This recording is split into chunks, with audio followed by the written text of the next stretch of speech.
visited by some surprise company, which was awesome. Always got to make time for good friends. But let's continue on.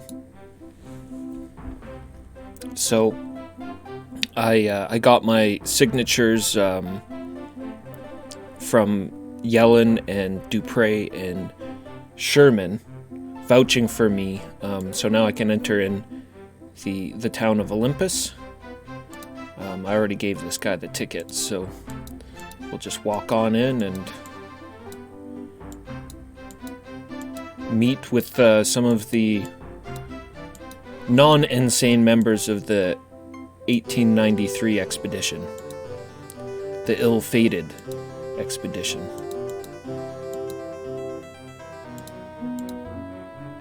We have this fine lady here. See a plain, slightly plump European woman. Bonjour, it is very good to meet you. Pardon-moi, my English is not too good. I am very involved in my research, so be not offended if my attention does not seem fully upon you. Okay, what's your name? I would be pleased if you called me Madame Curry. I like to take the name of my fiancée, who I miss very much. Curry. That name doesn't ring a bell.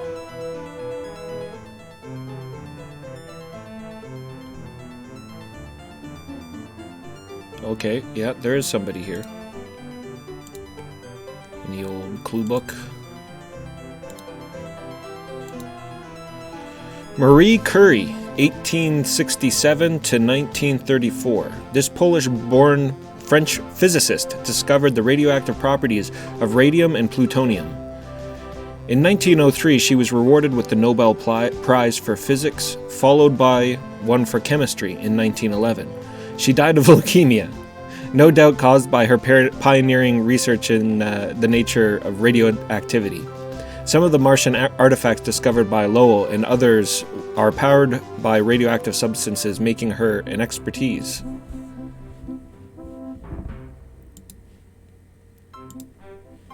Right on. So what are you doing here? I am continuing my studies in physics to aid in our escape from the planet in whatever way possible. Cool. Yes, radiate. I know. I shall call it radium. Yes, that is good name for it. I shall use that name. Let's try radiation. Oui, the radium seems to almost pulse with the energy. You can almost feel it as if you are close to it.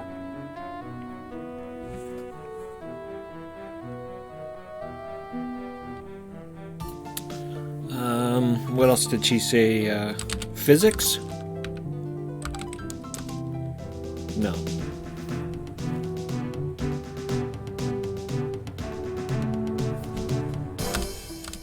Let's take a look around her room. Got a chip of radium there. And some tongs. A lead box, no doubt, to plop it into safely.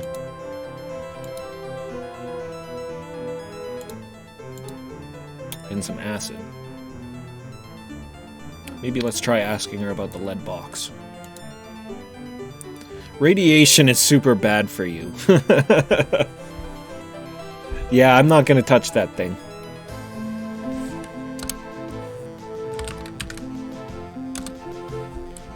No.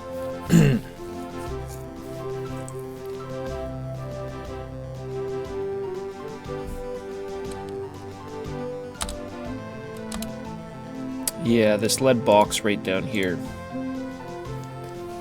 I'm thinking probably grab it with those tongs and plop it in there. I don't know what I need it for, but that's nuclear power right there. I actually have a pair of tongs already, too. On dibs.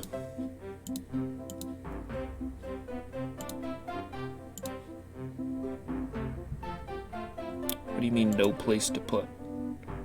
Use. Oh, he's got to equip them?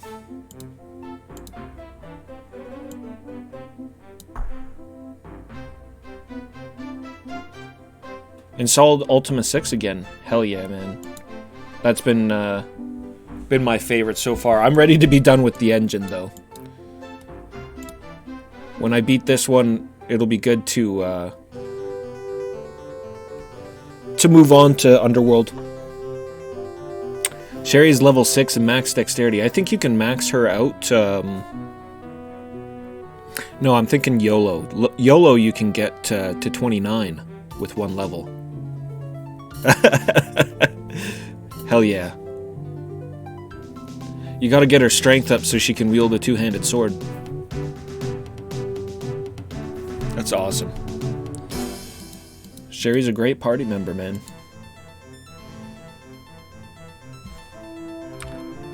Great. Alright, Dibs, you're on radiation duty. Let's save this before I get my guy killed. It's funny that the look button is now like permanently locked to down. What's the deal with that, eh?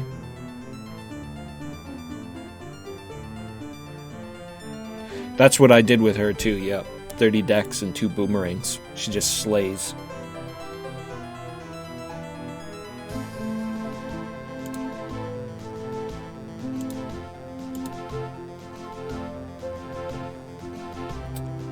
Use tongs. Usually it'll ask me what to use it on.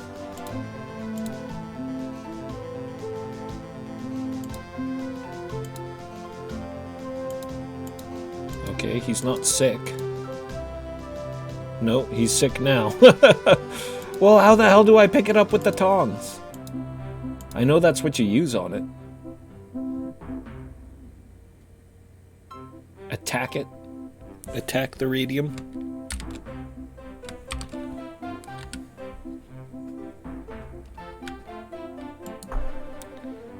Snatch that sucker up.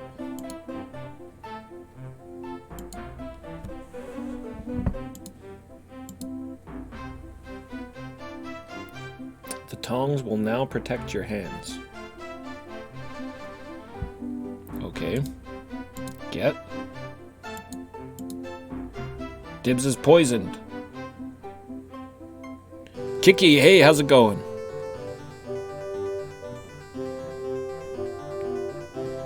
Oh man. Damn mobile internet.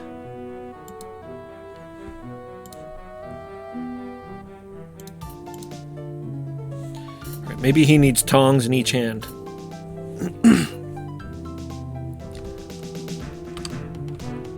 Dibs tong hands.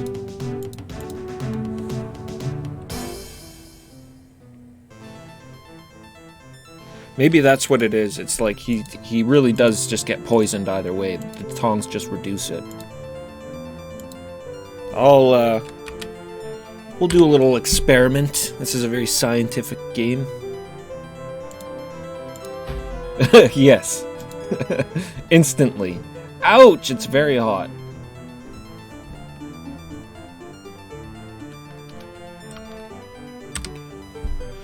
Avatar, what are you making these poor dudes do? Alright, get it. Man.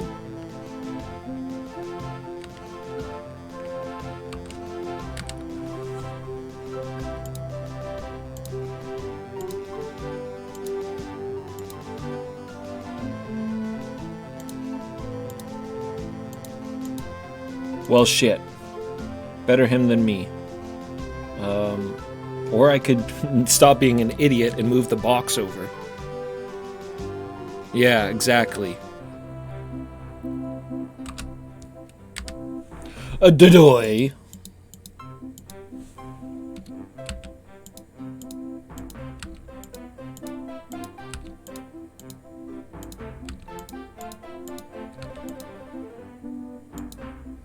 Now we're thinking with portals. I can't wait to get back to Britannia.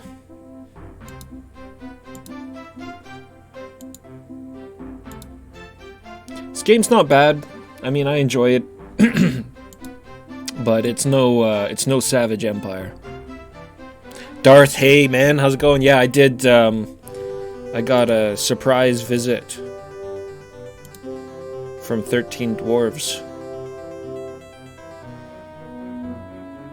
Okay, now drop the radium in the box.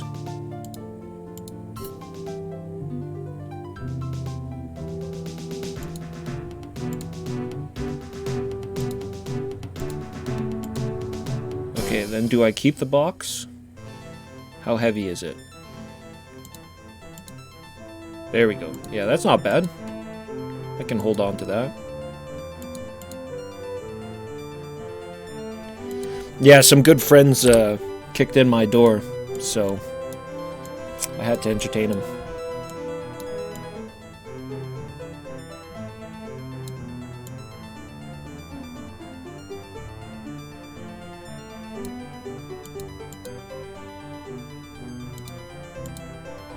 Oh my god. Oh, this poor guy.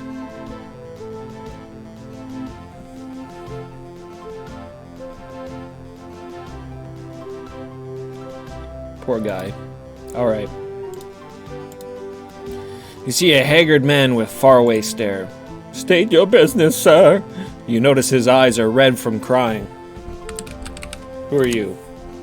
Le Grande Antoine Couillard. He shakes your hand in a peculiar way.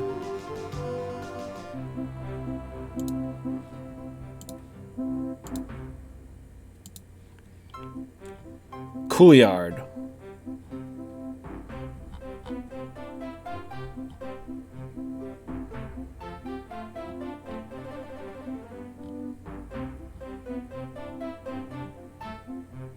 Nobody important. All right.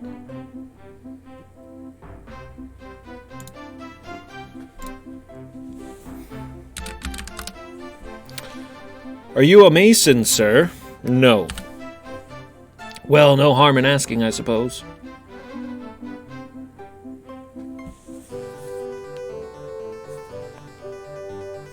So, what are you doing here other than bawling your eyes out?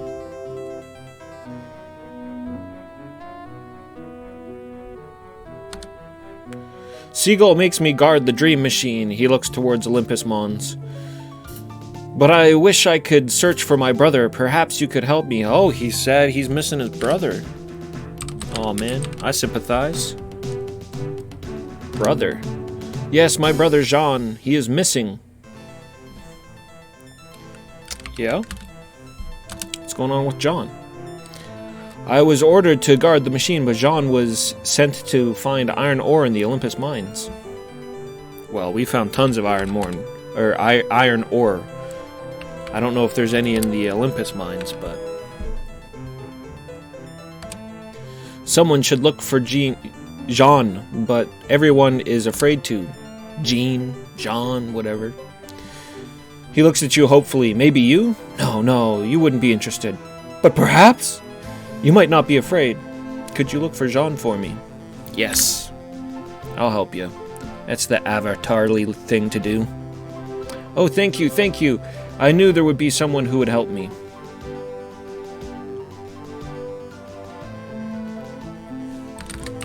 Sweet. He looks at you mournfully and gives you a salute. So he guards the dream machine. Locked. Oh, maybe that's what was behind the other locked door in Elysium.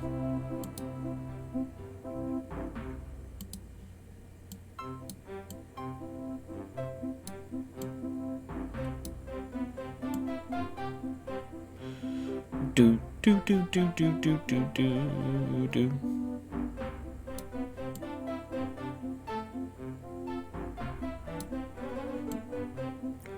Check out this little shack here.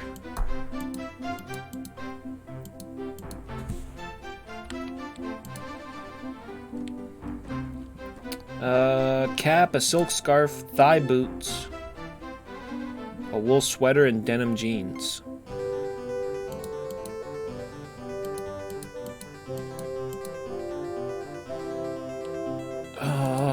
those thigh boots might be an upgrade.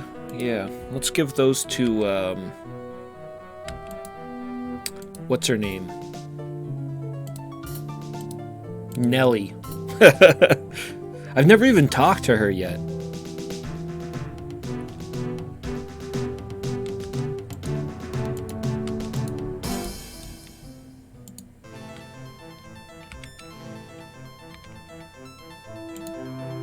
Get the boots. Give them to Nelly.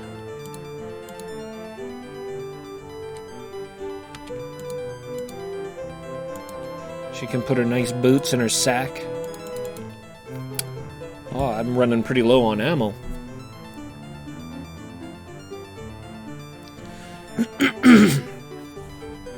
This would not freeze. And I could check how much ammo that was. I think there was only one arrow on Nelly. There we go. Yeah. 13 stones on Spectre. Should go pay Buffalo Bill a visit.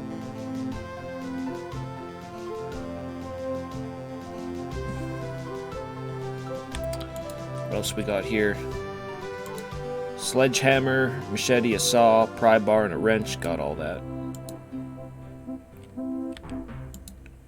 Sack of flour.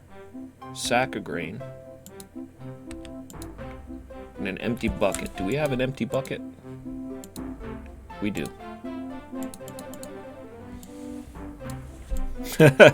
Making Dibs hold on to the irradiated substance.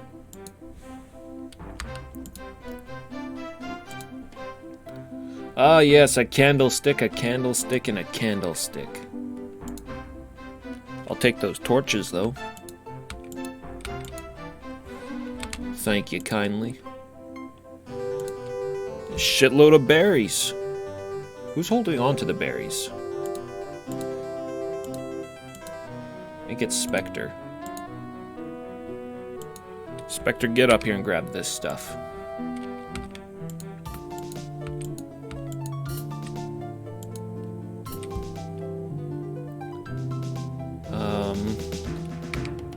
And Nelly, why don't you just grab this bag? I know you only got that sack. Get you a real pouch. Nice. What kind of gloves are those?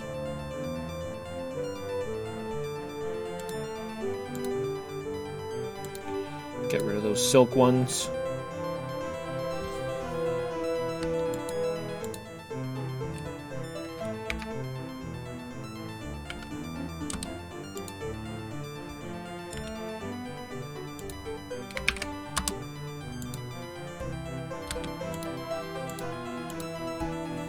Finding these matches to be pretty useless.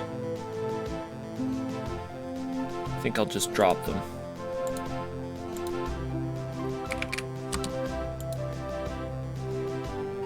And I don't need another Derringer. Definitely take those rounds, though. Oh, I suppose if I got her another Derringer, she could dual wield.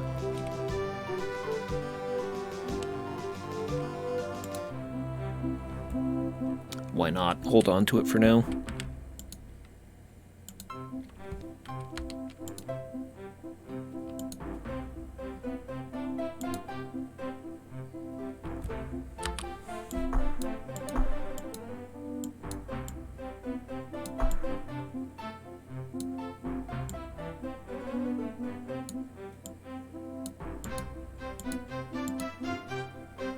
And who do we got here? A scientist. Ugh, science. You see a dapper gentleman. How do you do? I'll have to ask you to speak up. My hearing isn't very good. Yes, I've had an accident as a youth that severely damaged my hearing. Over the years, it has grown worse and worse. Now I have difficulty hearing anything at all. Edison, Thomas Alva Edison, he points up to his ear. Speak up!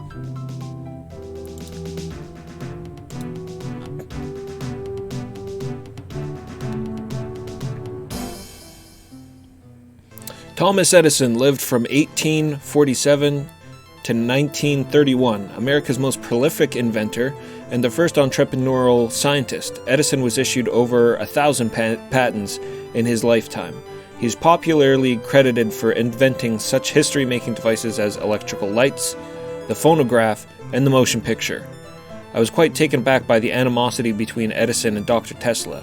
Friendly competitors they most assuredly were not. I can only assume Edison saw in Tesla's alternating current motor the demise of direct current, of which he was a leading proponent. One can only wonder what these two geniuses could have accomplished had they been able to work together. Still, in all, Edison's engineering expertise proved invaluable in our attempts to understand and repair the variety of Martian machines.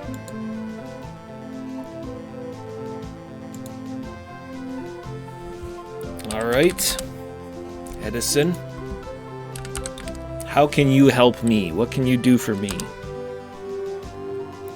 I'm an inventor by trade, and I have been endeavoring to find some means of restoring the power to our settlement, in case it's necessary to finish the construction of our space cannon.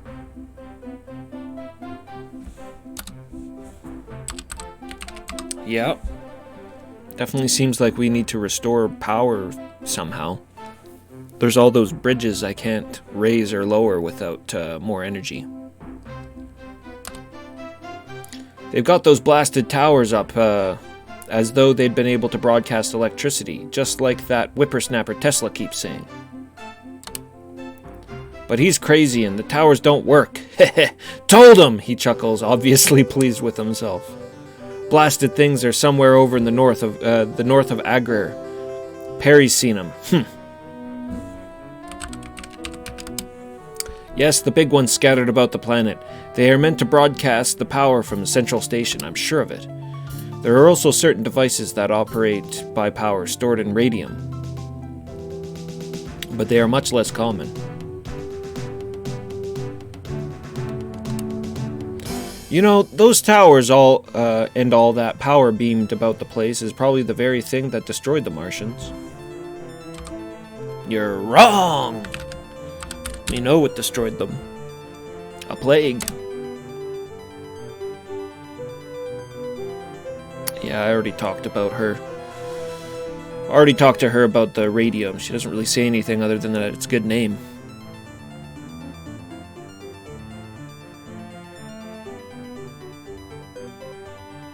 Alright.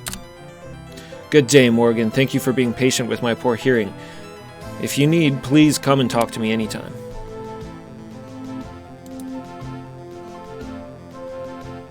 Looks like there's all sorts of gadgets in the room. He's standing on that bag. I'd like to look in that bag.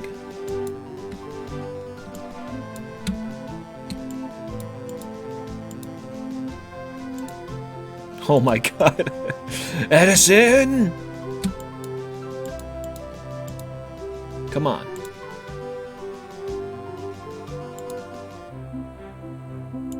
Candlestick, a candlestick, an empty jar, and a candlestick. Nice. Super Wahoo Moonman Adventures. Hell yeah. Yo, how's it going, man? Good to see you. Good to see you, man.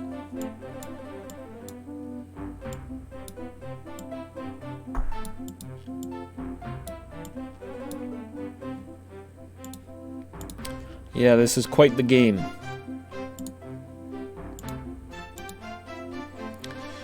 Manners, Discipline, and Correct Contact by Mildred Grants. Properly starched, the Eton collar should resist folding or bending. Cravats should be tightened as to not omit a pinky. Sit up straight, hands folded. Sneeze only when alone.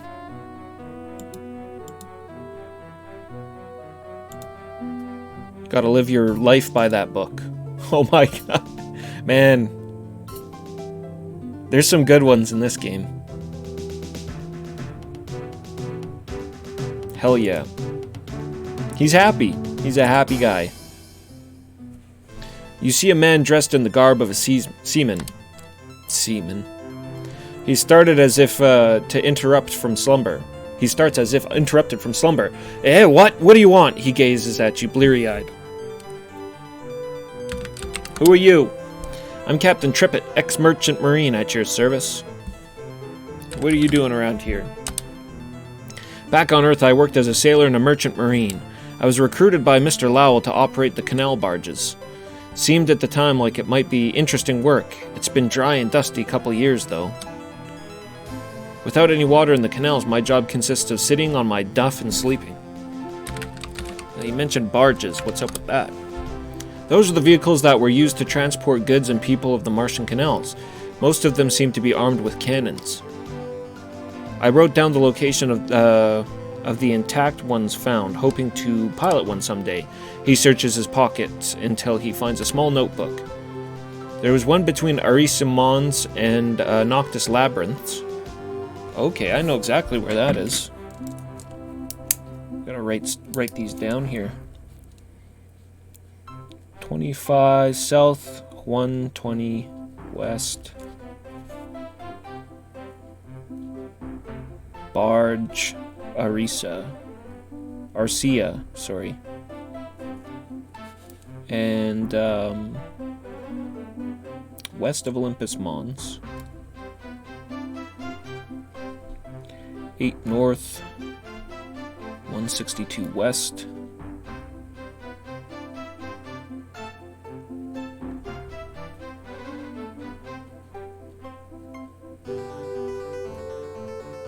Okay.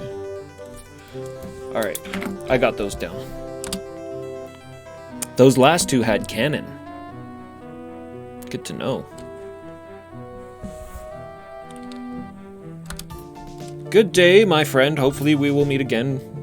When we meet again, it'll be on the barges. There's that big canal leading from the mine that I was just at.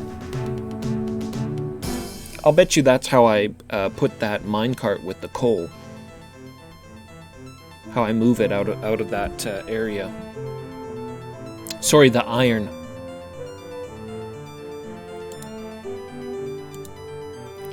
Get a rifle. Hopefully this is ammo. Hell yeah.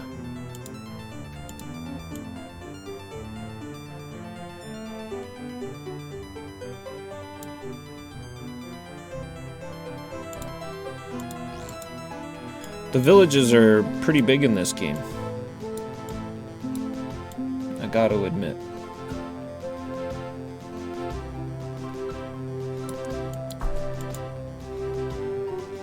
Who's this guy?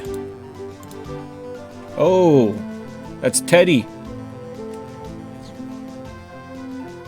The Ted.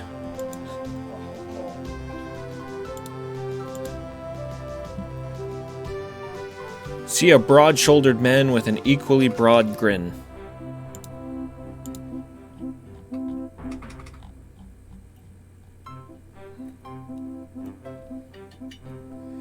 Theodore Roosevelt lived between 1858 and 1919. Teddy Roosevelt, or TR as he was known, served in the New York State Assembly. Spent 2 years as a rancher in Dakota Territories. Became police commissioner of New York City, UNORC. Acted as assistant secretary of the Navy. Organized the Rough Riders cavalry troop to fight the Spanish-American War, and served as New York's governor. In 1900, he was the vice presidential candidate on a ticket with William McKinley, and when McKinley fell to an assassin's bullet, ascended to the presidency.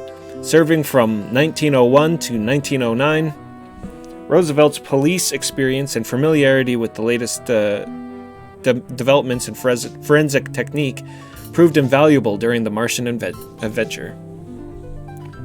Yeah, who says you can't learn things in games, right? This is a very educational game.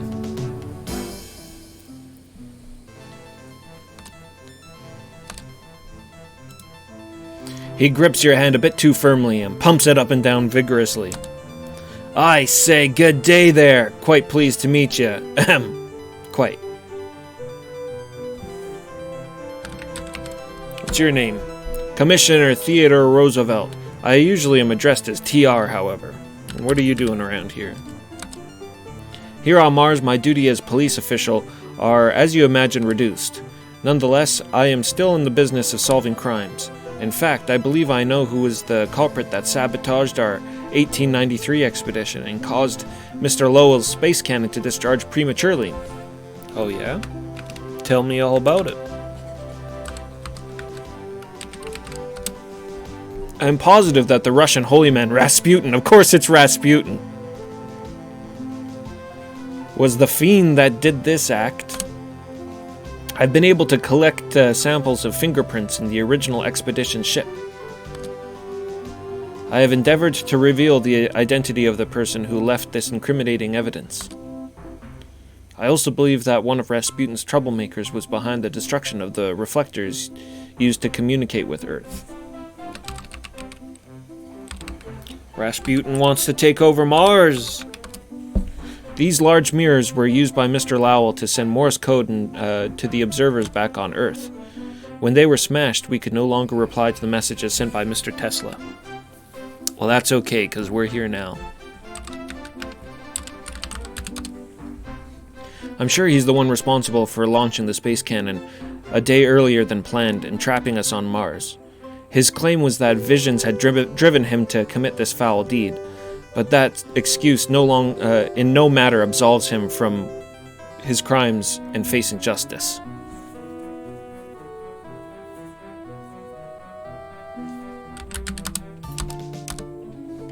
Expedition. Let's ask him about the expedition. Yes, the ship that landed at 30 South, 150 West was Mr. Lowell's. We've already been there.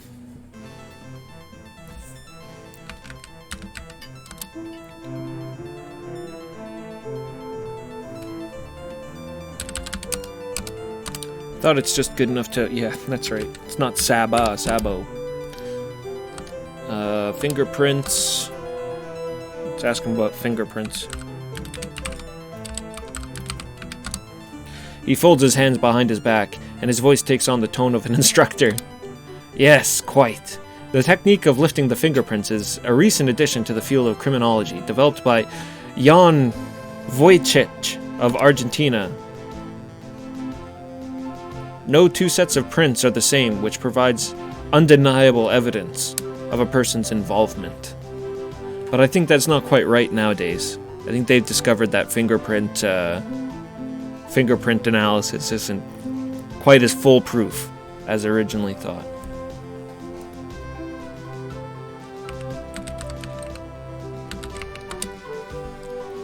For instance, if I could get a set of prints from the scene of the crime which matched those of the fuse, I would know that the crime had been committed by Rasputin.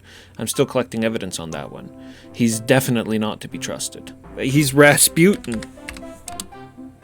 I say good day, Morgan. Do drop in again.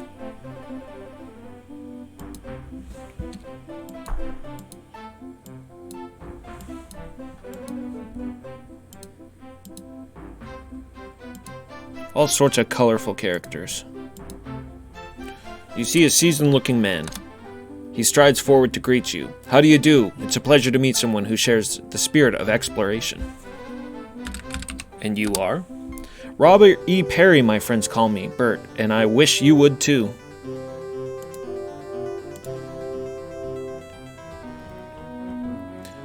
Robert E. Perry lived from 1856 to 1920. Perry, an American explorer, is best known for his trek to the North Pole.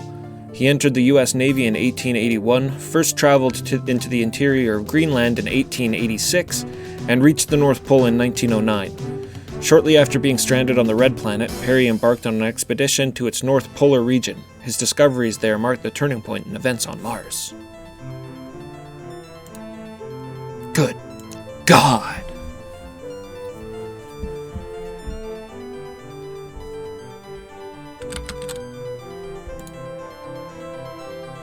No problem, Bert. All about the fellow explorers. His eyes shine at the mention of the word. Ah, what a thrill, eh? You know, I can think of nothing more fulfilling than discovering the secrets held by those places previously unknown. He turns to look north and says, I've been to see the polar ice cap, north of here. It is not unlike our own Arctic regions on Earth, but without the proper equipment, I'm afraid that my explorations only scratched the surface. Although I was not able to go far into that territory, I did notice that the ice seemed to be irregular, almost sculptured in its formation. From what I saw, I'm certain that the Martians used the ice as a source of water. He turns to face you, saying, "Yes, I would wager that the water was produced by melting the ice caps. The volume of water would also easily fill the canal system." How about those towers? Edison told me you knew something about these towers. Perry strokes his chin and shakes his head. I don't know anything useful about that.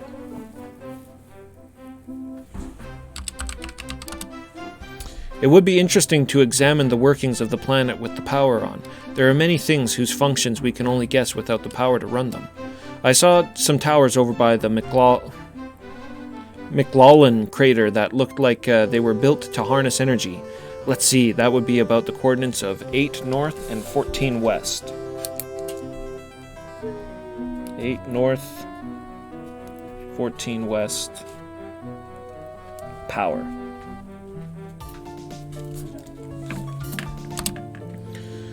There are some individual towers like them dotted around the countryside, but those are grouped together like the control center. There are also the bridges, of course, and the buildings with the tubes coming up into them. I don't know anything about that. Which we cannot enter without power. I know about the bridges. No doubt about it, the travel would be easier with the power on, and access to certain areas is impossible without it.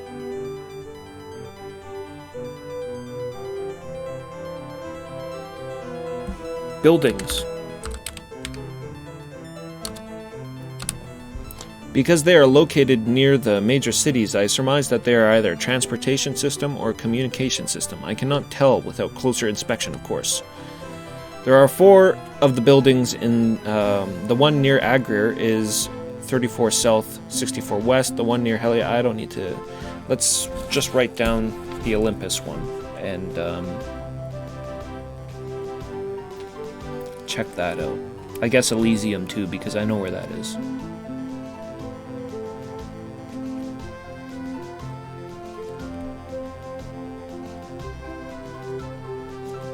Olympus.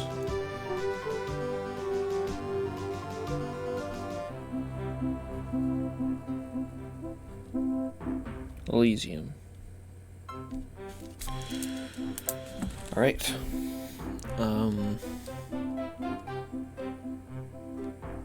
Well, good to know. I'll talk to you later. Farewell, perhaps we can meet at a later time and discuss your exploits. Oh, I got some stories to tell.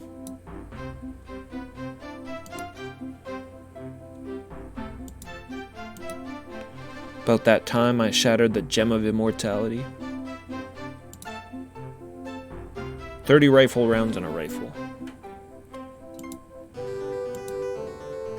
Do I really need so many rifles?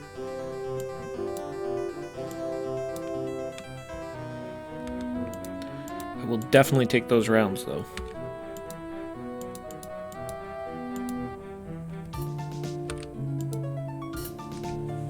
And, thigh boots, wool sweater, sheepskin jacket, and cotton pants.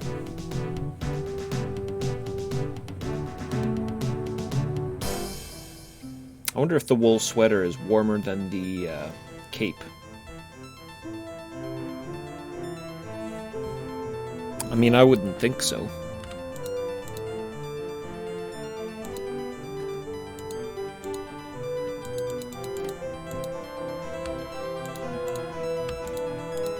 I think I'm pretty happy with all of my clothing at this point. For now, anyways. So I won't worry about that.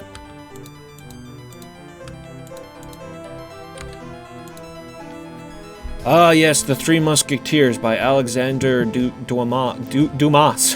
Dumas. Young and spirited, D'Artagnan hopes to join the Queen's Musketeers. Porthos, Athos, and Aramis befriend him, and together they save the Queen's honor. The end.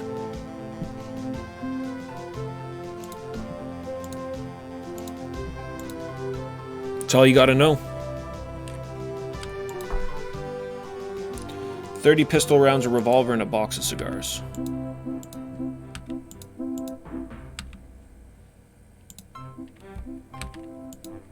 Again, we'll grab the ammo and leave everything else. And there's another book, too. The Book of the Sword by Richard Burton. I've only one wish that reader and reviewer can grant, namely a fair field and no favor for certain advanced views of... Okay, yeah, blah, blah. I've seen that before.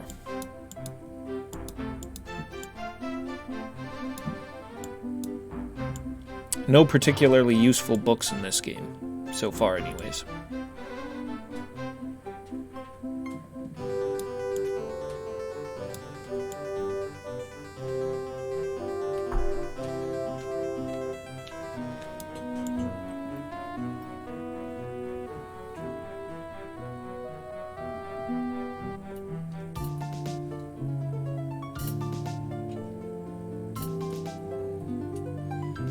Still that big old building we haven't been to yet.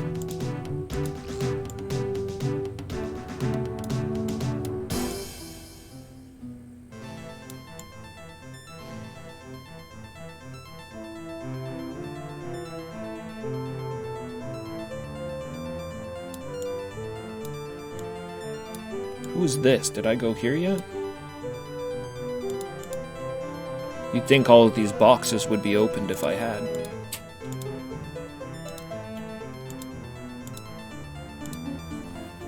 A beautiful woman with sparkling eyes. She greets you in a voice filled with musicality. I was about to say masculinity. Bonjour! Please excuse my accent. I have not spoken much English before I come here. And your name is? My name is Sarah Bernhardt. Is she in our book?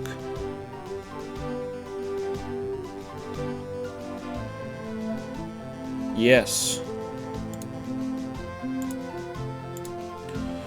Sarah Bernhardt lived between 1844 and 1923. This French actress was a most renowned performer in her day. Her international tours sold out on every continent on the globe. Her appearance in Queen Elizabeth 1912 was one of the earliest feature-length motion pictures, lent credibility to her to the fledgling art form. Her theater background proved surprisingly useful in our adventure on Mars.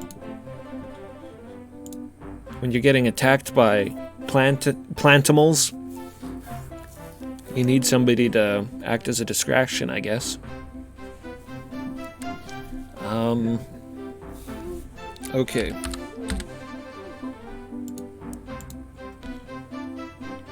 So, what are you doing, Sarah? What's your job here? Job? I believe you mean what I do? My job, indeed my life, has always been the stage. I am an actress, but not on Mars. Feed me, Seymour.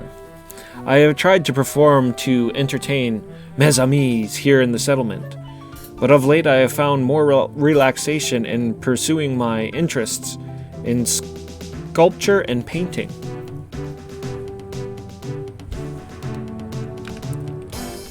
Cool?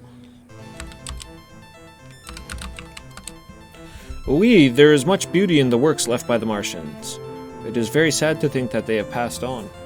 That's what you think. Just take a trip in a dream machine and tell me there's no Martians left. She looks sad and says, "It is a great tragedy for their loss. I wish that there was some means of saving their race."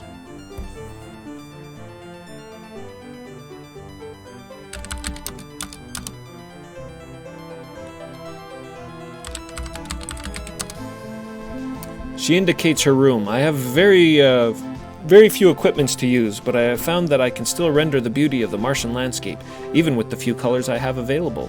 If you got red, you're good.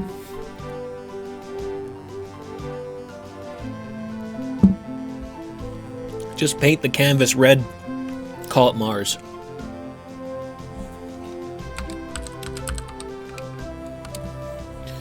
Like the old masters, I have gathered berries to crush and make pigments for my paintings. I have found that the berries in Agur to be the most brilliant. Of course, I cannot get them now. That evil man Rasputin has closed the city to all traffic. Rasputin?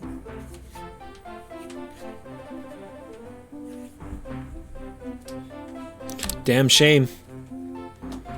Au revoir, Morgan. Please do come again.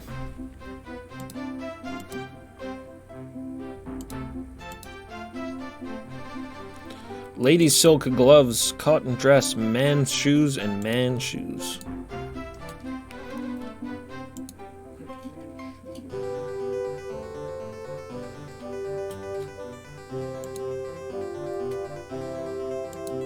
A wool dress. Is that different? She's got a wool dress. Didn't the other one say silk dress?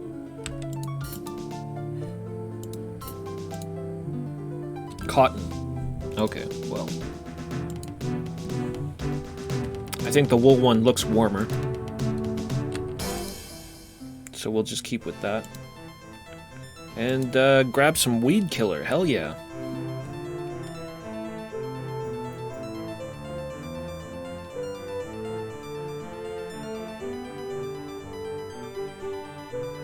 Feed me, baby, feed me.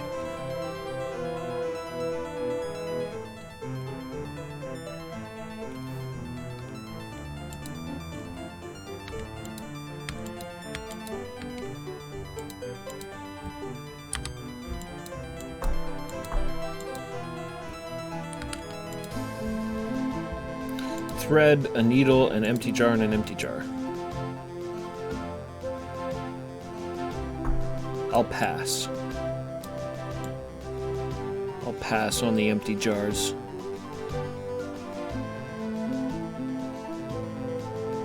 Where is that big-ass building?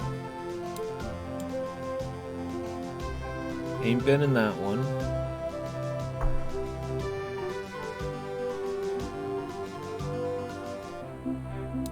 What is this? A way out? Dang, man, this place is big.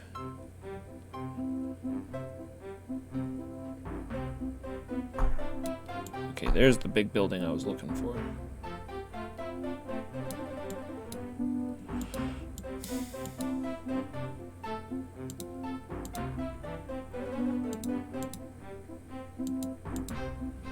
No, we've been in here.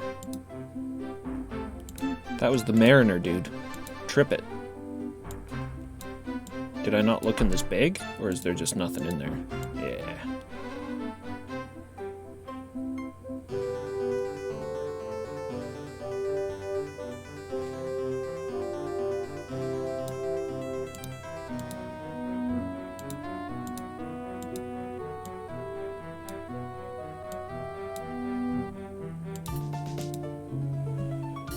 Hey, it's a glorious mustache.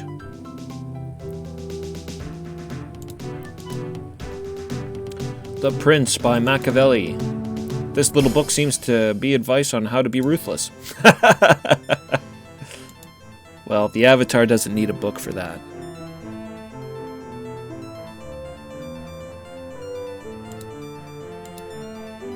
See a dark, slick-looking man with slightly shifty eyes.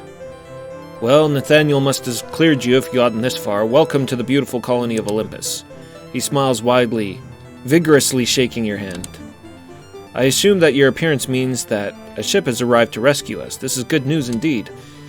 If there is any way I can be of assistance, please do let me know. Also, we would appreciate your assistance in locating any other right-thinking humans who may be out there. We'll need all we can find if we hope to make it home. Is this the Steel Baron? Jeff, what's up, man? Hey! Ayo! Indeed, there are very few sane people left here on Mars. Those unfortunate folk who use the dream machines are completely insane. Dangerously so, in fact. It is well known that the only way to be safe is to avoid the machines at all cost. Marcus disagrees, but look at him, talking to inanimate objects. Really?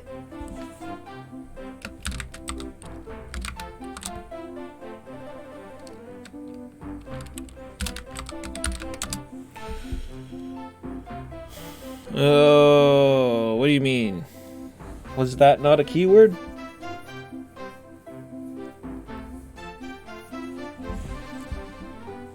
Alright, what's your name? I think this is the Steel Baron.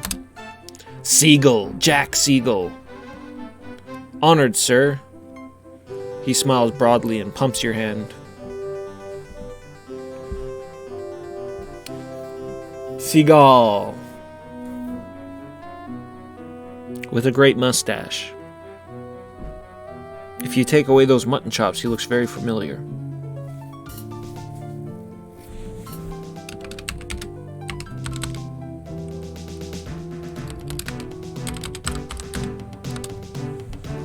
Morgan, what can I do for you? Haha, he responds to Sigelian.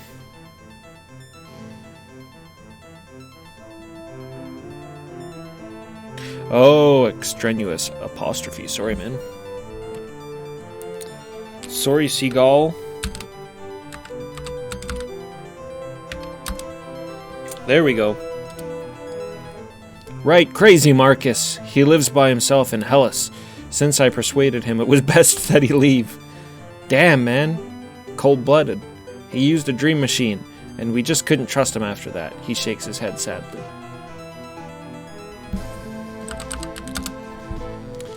We have that space cannon done by now, I swear it, if we hadn't run out of iron. There must be some other iron source out there.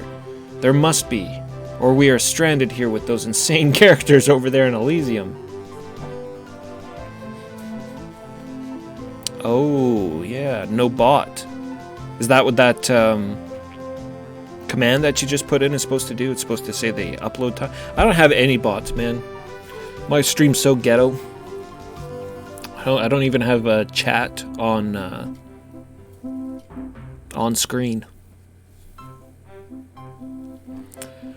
I've been going for almost an hour now, and then I had 2 hours earlier, but I ended up getting some visitors, so I had to cut it up into 2-parters. Yeah, and this is the second part today. We did the first part a couple days ago.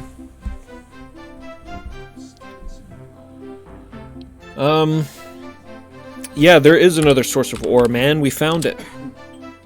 Mr. Carnegie has been collecting the ore and refining it into steel to complete the space cannon. Okay, Yellen. Let's ask him about Yellen. Yellen is quite a successful anthropologist. Interesting man. Bit vague sometimes, but quite intelligent. I didn't mean to exit out of the conversation, but that is about all we need to talk to him with, I think. Indeed, sir. We are busy folk now, are we not? I do hope we'll meet again. Farewell.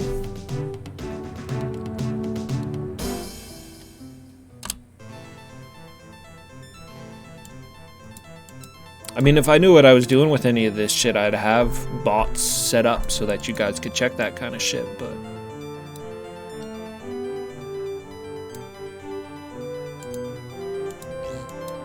I'm about as meat-headed as the avatar I play, so...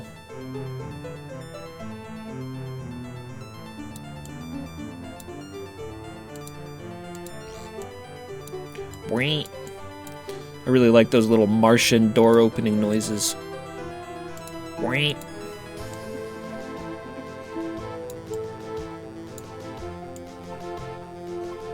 Sweet. So eventually, at some point in time, we're going to flood this canal full of water, and then we'll be able to travel through on barges with cannons. That sounds pretty awesome.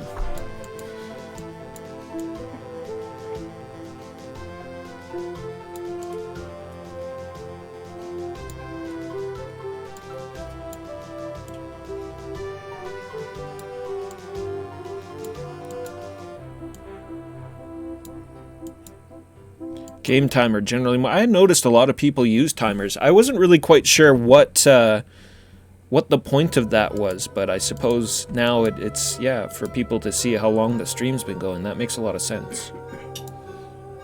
I mean, I do have a lot of unused real estate on the screen.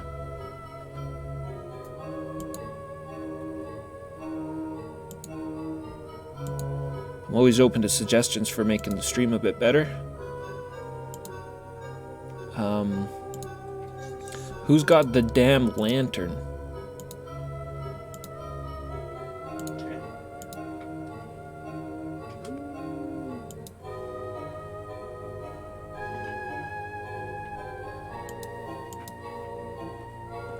Let's see here.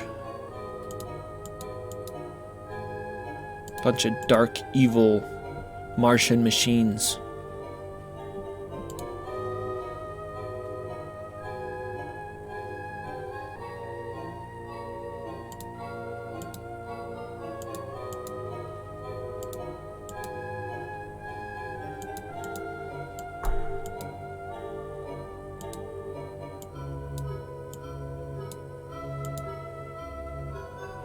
Should try taking my wrench to all these machines, just dismantle everything.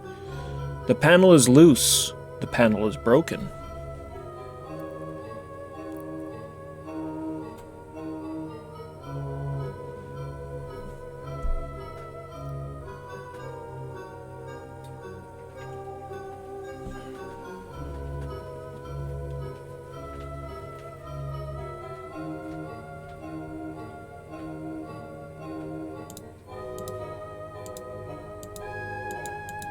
If it's loose, then let's knock it loose even more.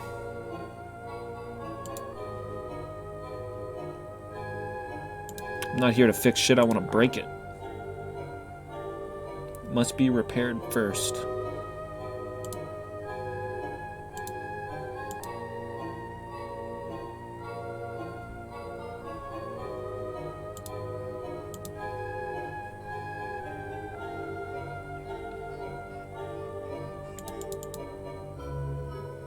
This is my problem with Ultima games. They just like bombard you with shit in quest objectives. And I'm just supposed to keep track of all this shit on my own.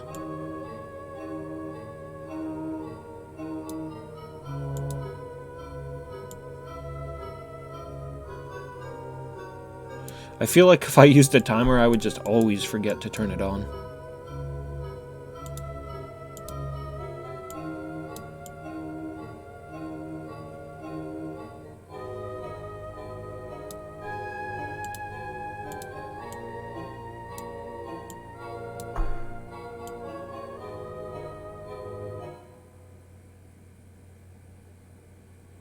Yeah, and I don't mind that. I don't mind not having the quest arrows. That doesn't bother me at all. I actually prefer that, but Doken-kun, thanks for the host again. Welcome back.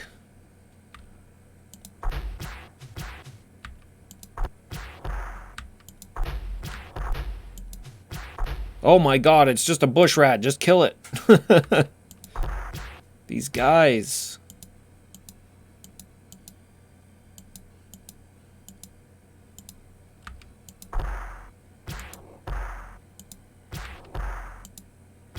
I gotta restock and get my guys loaded up on more arrows and stones and stuff.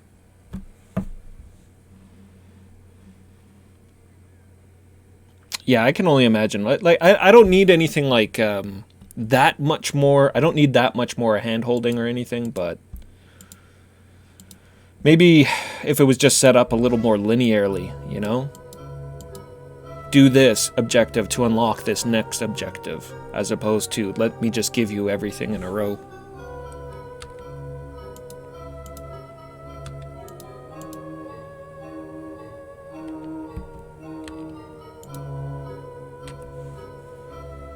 Bunch of junk.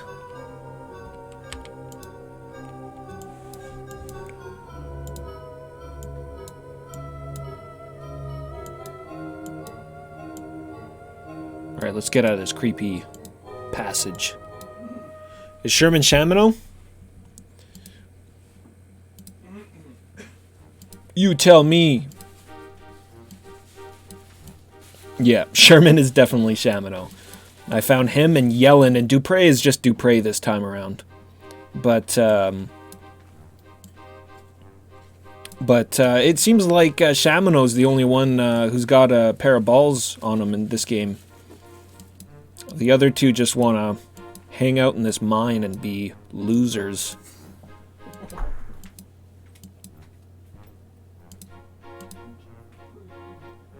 A Martian spoon, some symbols, and more spoons.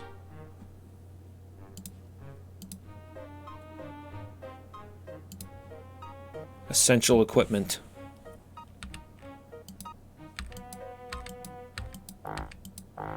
Definitely grabbing these geodes. Spectre can grab a few of those too.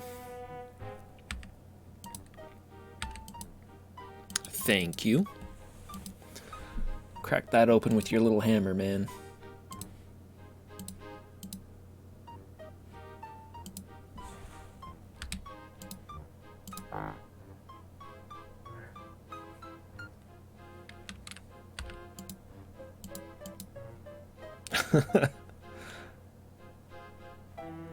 Well, that was stupid of me. I mean, how am I going to use the hammer in the bag?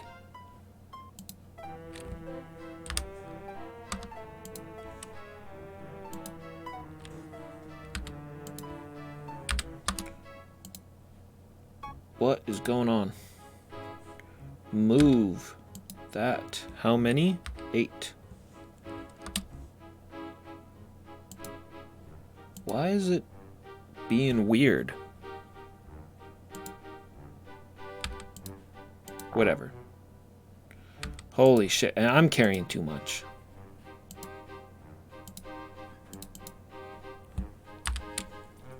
Inventory!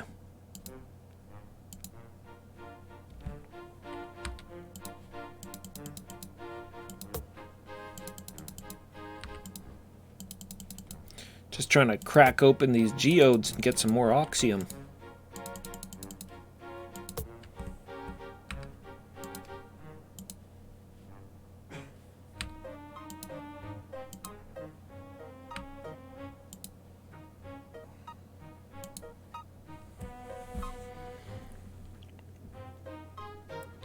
I wonder if that's any sort of poke, the guys that represent.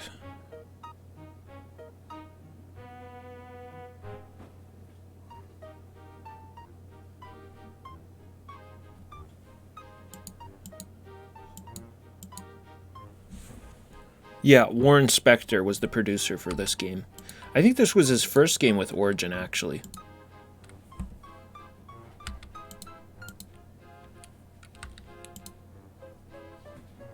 Accordion, drum, tambourine, and cymbals. Man, they really like jamming out here. And I really don't know what dirt money is, but I keep picking it up.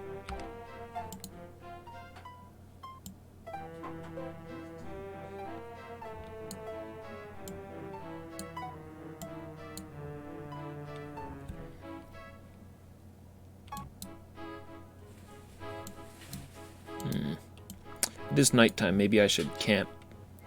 I feel like this isn't enough room. Come on. Doorway's in the way. Hey! Nice.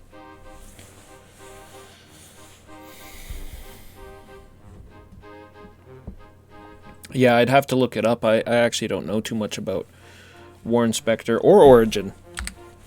That's why it's so fun going through these games. I'd actually like to try more of their games, like Wing Commander. I've never played Wing Commander either.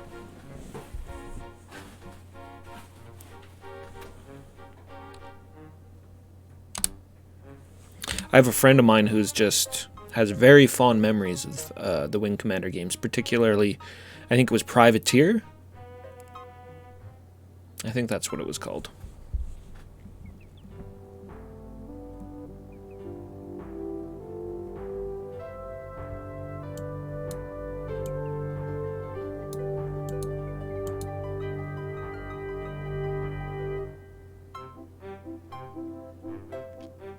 If you're only going to play one, play Privateer. Hell yeah. Yeah, I heard really good things about that one.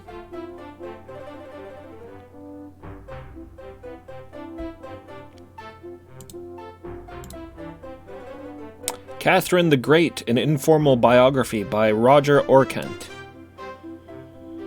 This is a well-read book and is full of scandal and political maneuvering. The innocent and pretty Sophia grows up to be the notorious and brilliant Tsarina of Russia.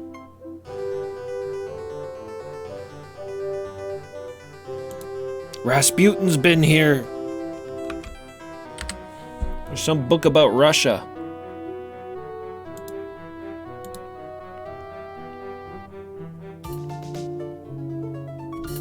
Outside the main storyline, you mean you don't play as Mark Hamill in Privateer? See a pale-skinned man with a gangly build. Hello, have you come to barter for my goods? He suddenly spots Nellie Bly, causing his complexion to redden and his voice to raise a pitch. What is that woman doing here? She is a spy for Pulitzer. Remove her from my sight at once. Mr. Hearst, please compose yourself. I am certainly not here to undermine your expedition. In fact, with the aid of my friend Morgan, we are hoping to get us off of this god-forsaken planet. Hearst takes a moment to compose himself, then continues. My apologies, Morgan. The last 2 years have been quite trying indeed. How may I help you? So this is Hearst.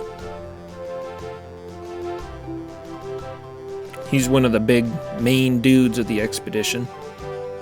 I think he financed the whole thing.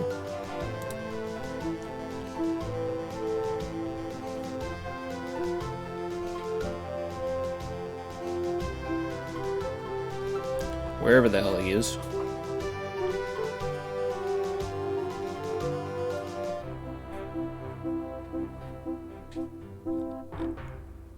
I feel like I keep skipping him.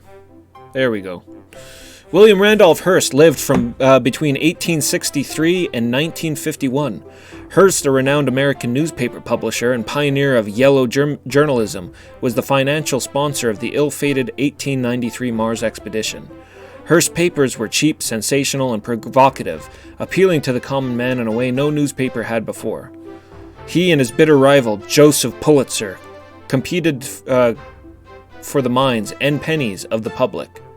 By the end of the 20th century, he was probably best known for his California home, the bizarre San Simeon.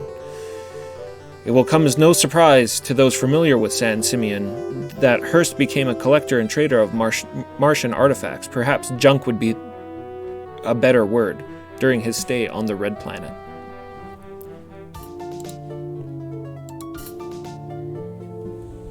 Co-produced 6. Ah, yeah, that's right. I should have known that. Yeah, I do remember that he was involved in 6. I remember looking that up when I was playing through 6. God, that was such a good game.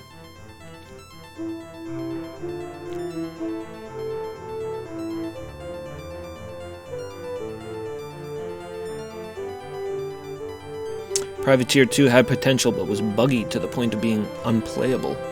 Shit, man.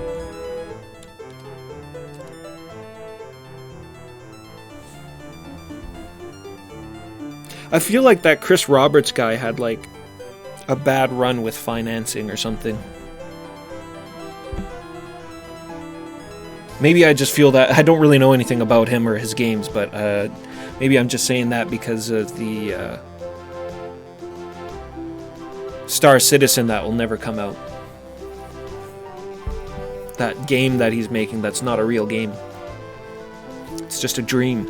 It's all just a dream. He's stuck in the dream machine. Anyways.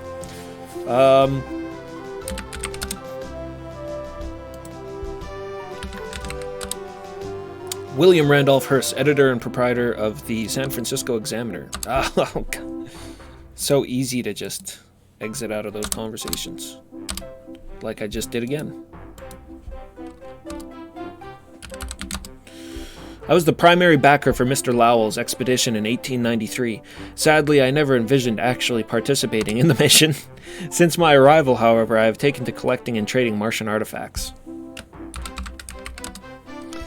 So you wish to trade? Good, I have many interesting items here that I'm willing to exchange. Are you interested in purchasing Martian artifacts or weapons? Well, what kind of artifacts are you talking about?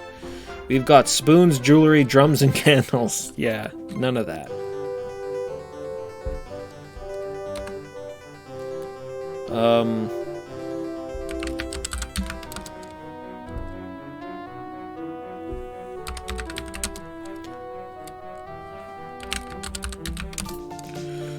These are certainly useful out in the wilderness. I have revolvers, rifles, and sabers. Which would you like?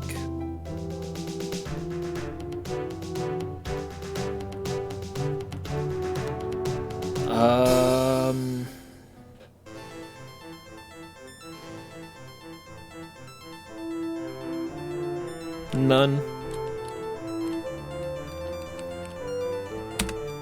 I don't need any of that.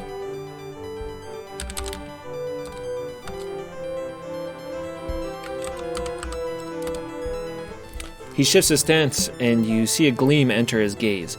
Yes, I have had the good fortune to have accumulated many fascinating items. If you wish, I could tell you about my collection. I do wish.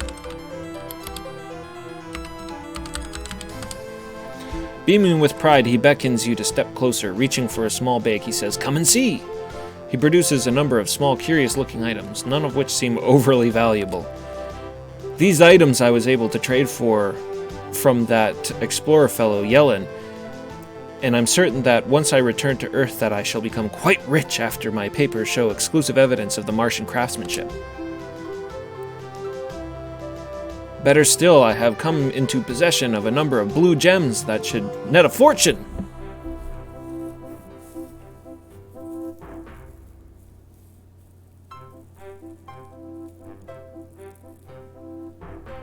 The Matt, hey, welcome. Welcome to the stream. Well, you get to see this game now. Spoony one? Yeah. I don't think that there's many people that have played Ultima that don't know about that dude. It was good times while it lasted.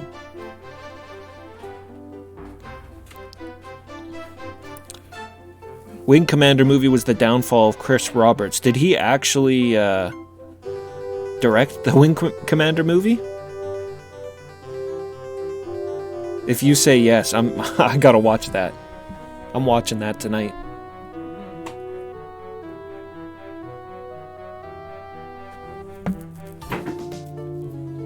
Kiki, I need confirmation!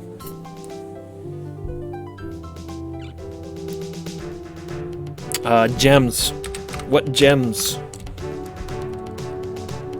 Movie night stream. I don't think you can stream movies on here, can you? I got away with streaming A Trip to the Moon, one of the first movies ever made, at the beginning of the Martian Dreams, the first Martian Dreams stream. But it's like a 10-minute, like, public domain thing, so I knew it was safe. Yeah, gems. Pulling one from his pocket, he says, "Look, this stone is an azurite. It was used by the Martians to power some sort of machinery. What a waste. It won't garner much publicity back on Earth, but its value should certainly provide me with a substantial return." Azurite. Why do you ask so many questions? Is there some reason for your inquiries? Yes, of course, I'm the Avatar. You want the stone? Is that it? I could never part with it unless you were to perform a great favor for me. Well, that's what I do.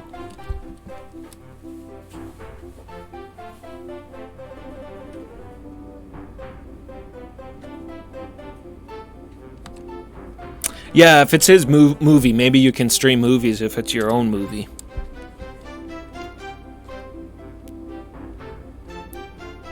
Budget 30 million, box office taken only 11. Oof. And he did direct it. Alright, I gotta see that dumpster fire. Hurst thinks for a moment. If you could do something for me that would further the circulation of my paper, then I might part with the stone. Snapping his fingers, he exclaims, "I know! I had sent a man to take a photograph of the new cannon being built on the top of Mount Olympus. Unfortunately, the man never returned. His name, I believe, was Boringstroke? Reginald Boringstroke, if I'm not mistaken. Naturally, I'm quite concerned and worried by the whole affair. If you see that photograph, is very important to me, and it represents proof of our travels to Mars. I simply must get that camera and photograph back. Why don't you go climb Mount Olympus and see if you can recover the camera, or at least the photograph?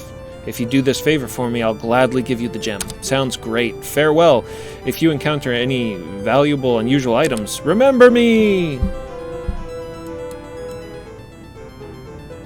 never forget. Randolph Hearst. Darth man, you take it easy. Have a good rest. We'll catch you next time. So we're climbing up the mountain.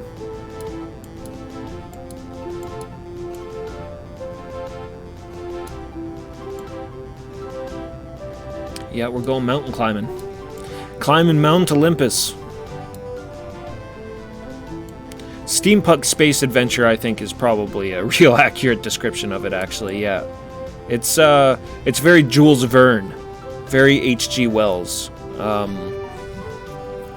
We traveled back in time. Some mysterious lady, who I still have no idea who that lady was. She came to my front door and told me and Warren Spector that we have to go into the past and rescue Nikola Tesla from Mars or something. Moon gates and such. Steampunk needs to be more mainstream. Well, I'm not a huge fan of the twirly mustaches myself, but this is a pretty neat game.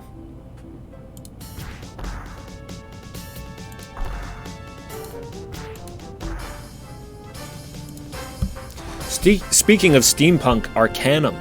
Now that's a great game.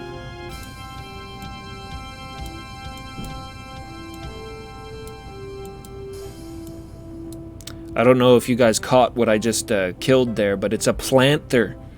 I was attacked by a planther. A plant panther.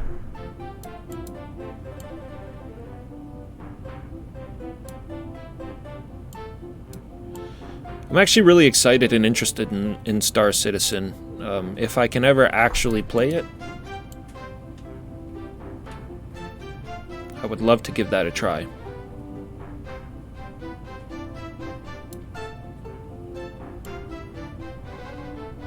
The Order. I've heard really nice things about The Order as far as like graphics and whatnot goes, but it's real short, isn't it?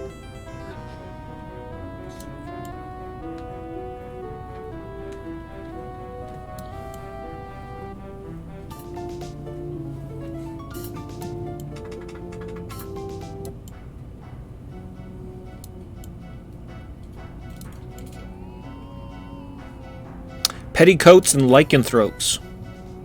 I think I just made a new genre.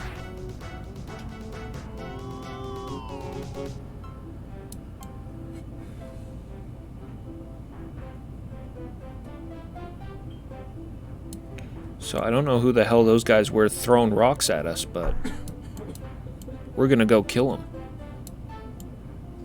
That's how I greet people.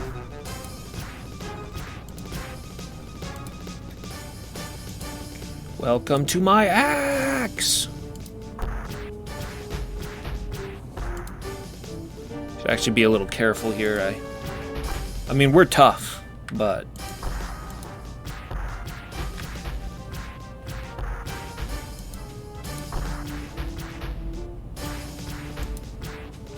Proto-Martians is what we're fighting right now. What,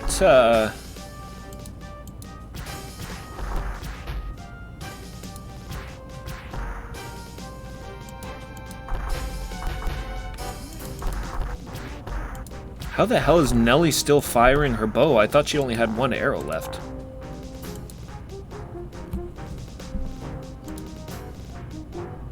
Yeah, go Nellie. Firing her bows with no arrows.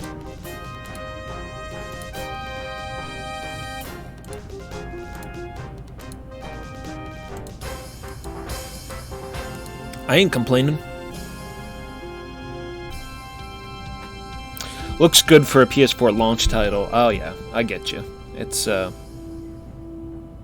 mean, what amazing game from this generation visually was I was watching something there the other day, The Witcher 3, and I was like, yeah, it's looking dated already a little bit.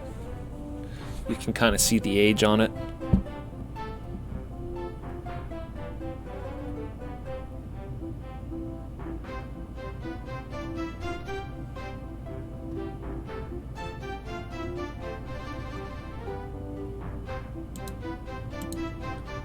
Okay, there's our camera.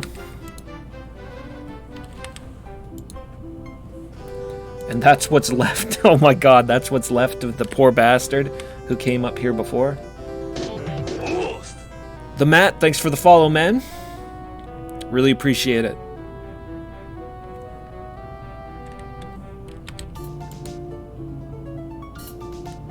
He's just like a pile of goop. The Martians gooped him.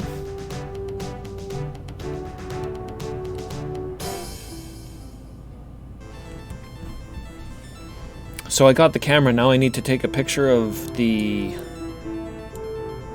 Yeah, the cannon, here we go. Alright. That's how we're getting home.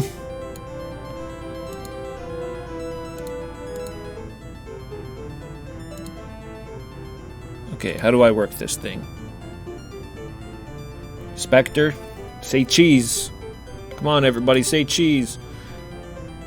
The plate in the camera has already been exposed. Oh shit. Maybe he already took the picture.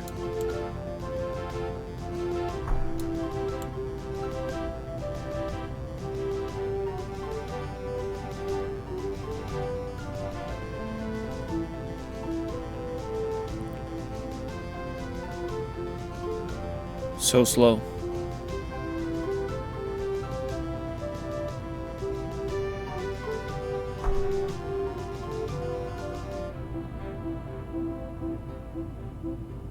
How do I get down?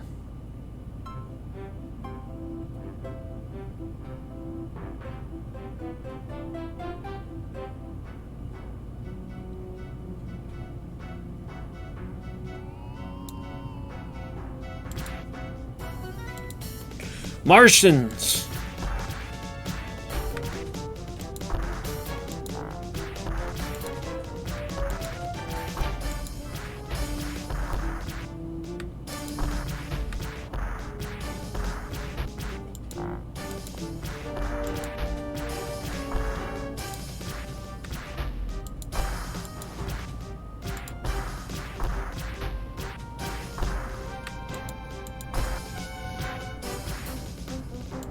Epic battles on the red planet.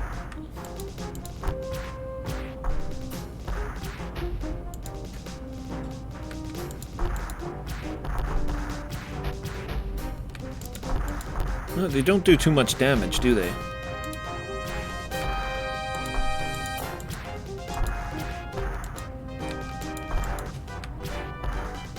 I'm glad Dibs has seemed to have woken up a bit and is actually fighting these days.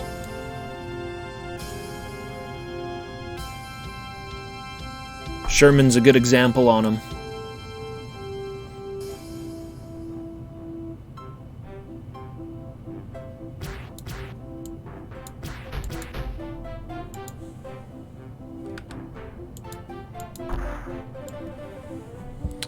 Boom! Destroyed.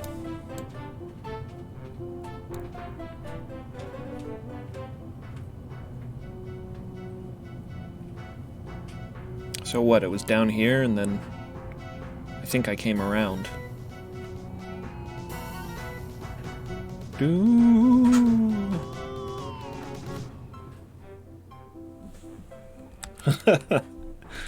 Such funny music in this game. I definitely miss the jungle beats of Savage Empire.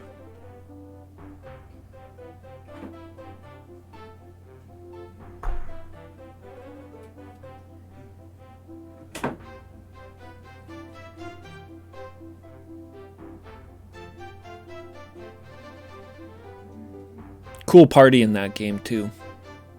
I mean, this one you get Spectre on your team, but hey, I got Spectre on my team in the other game too, so.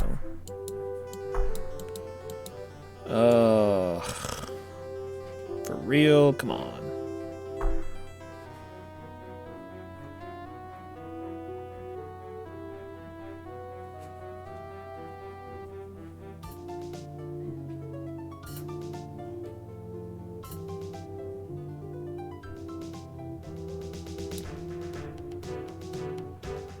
Really like to know why I'm traveling so damn slow.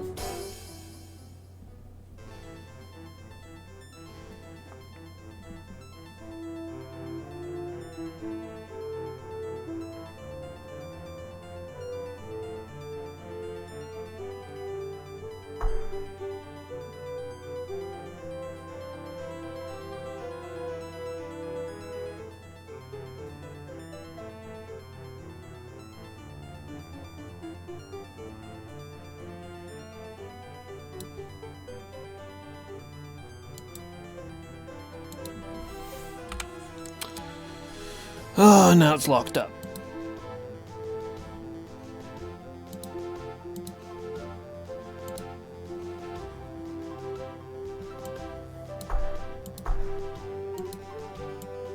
Who knew Mars had Earth's gravity and atmosphere? Yep. Well, we have to chew on these weird little oxygen... I don't know, they explained what they are, but I can't remember the science behind it. But this stuff, blobs of oxium. We chew the blobs of oxium and then it, I don't know, acclimatizes us. But you have to constantly be chewing them, or else you do actually get a status effect put on you, where you're crippled by Mars's atmosphere.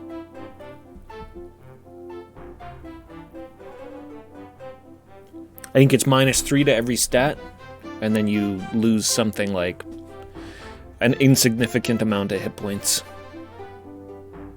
The Jules Verne science checks out, yep.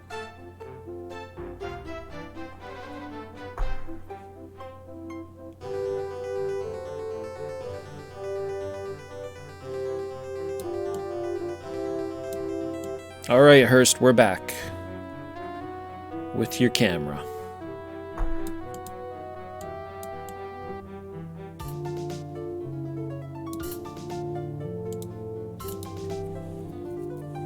Pale, skinned man with a gangly build. Hello, it's good to see you again. How may I be of service?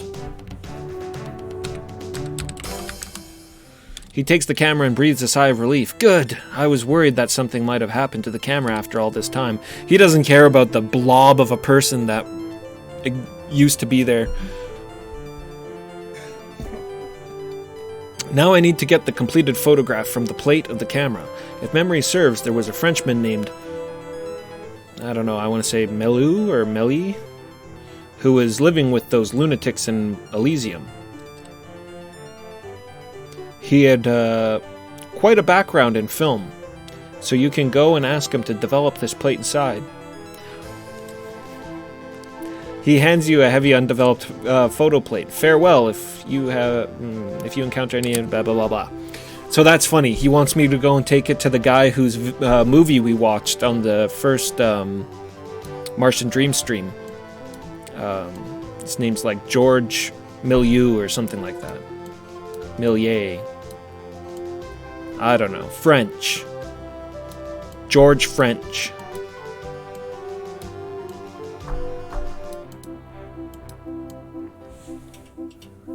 Interesting stuff, though. 117-year-old film, if you can believe it.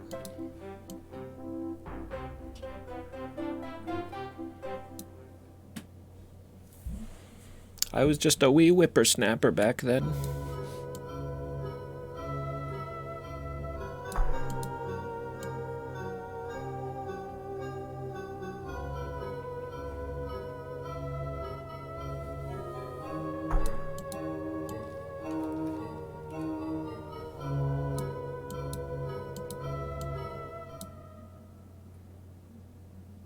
Okay, so while we were up in that mountain, though, I noticed a mine. I'd like to get at that mine.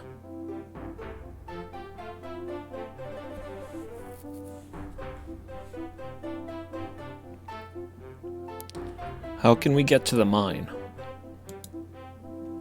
Let's see here. Olympus Mons Mine.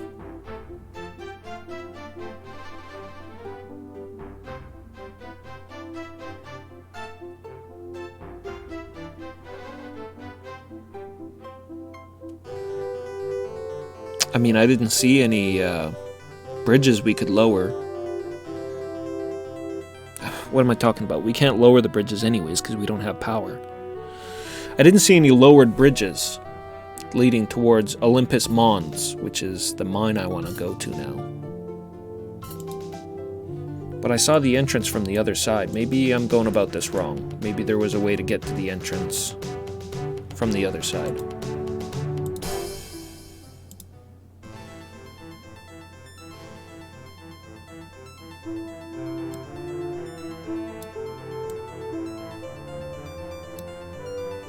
Yeah, I'm gonna go back and check around that cabin. I actually think that that might be how we get access to the mine.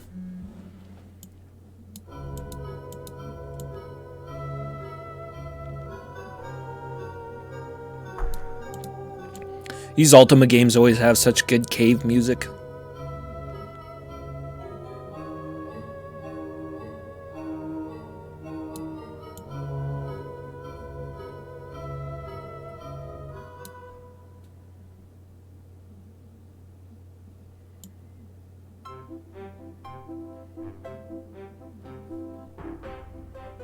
Alright, let's go around this building and then south.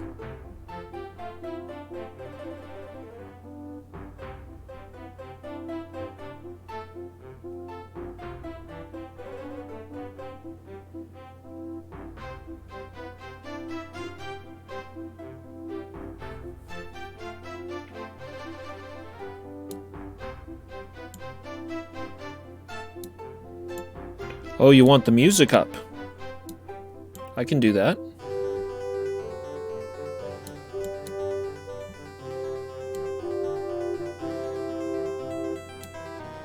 There. Put the music up a bit. You let me know if it's too loud or quiet.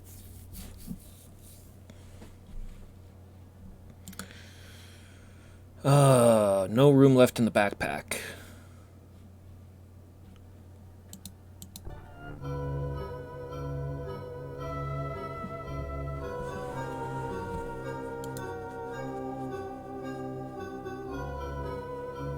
It's funny, I turned the music up in the for this cave, but the music always gets really weird with the caves, and if there's combat involved, it usually cuts out anyways.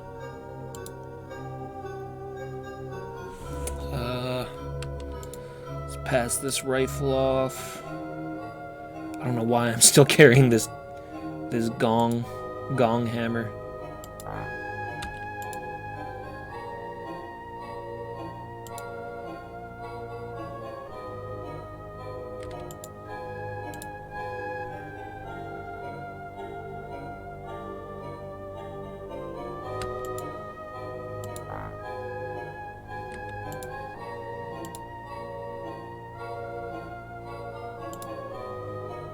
Alright, there we go.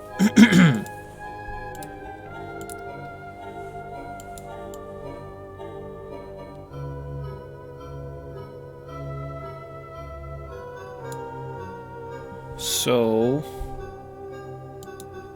I am going to get the map for this place. And, I mean, why not? I'll throw it up on the screen.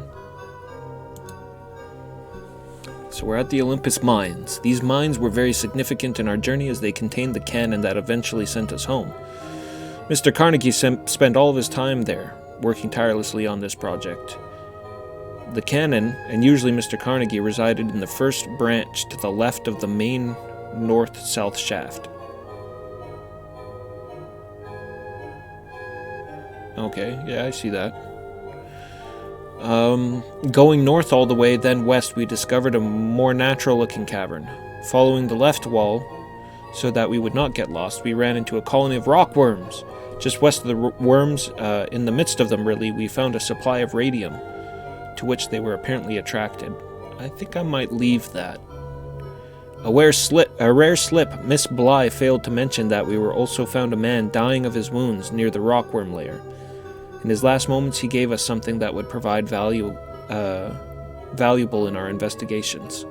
Checking out the southern block of caverns, we found a crate that contained a heat ray gun, and learned a valuable lesson here. Always move anything movable. There might be something underneath. Oh yes, Jean, the crying man's brother. He's dead in here. Okay.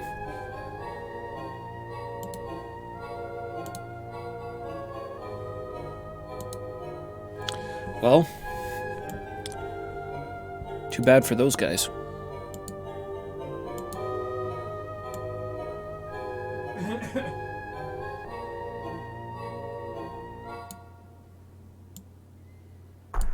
Yeah, the music just shut off. It's weird.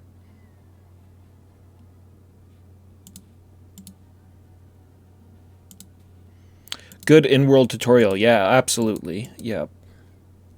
I would be so lost if I didn't play with the clue books and stuff. I kind of gave this clue book a bad rap because I thought it was less useful as previous ones. But what I really like about using them is that it's all done in world, you know. It's all done in character. A Christmas Carol by Charles Dickens. This book is about a miser haunted by ghosts. After being traumatized by scenes of poverty, death, and self-revelation, he reforms and ends up spending Christmas with his nephew Bob.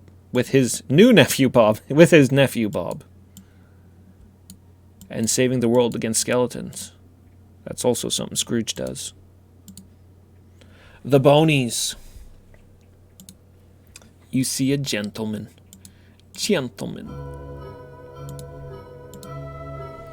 Spirited, sharp-eyed man in his 60s. Carnegie turns to look at you and extends a calloused hand. Good day, it's good to see that your journey to Mars was safe. Hopefully you've come with fresh resources from Earth. Resources? We were supposed to bring something? Think you're shit out of luck, man.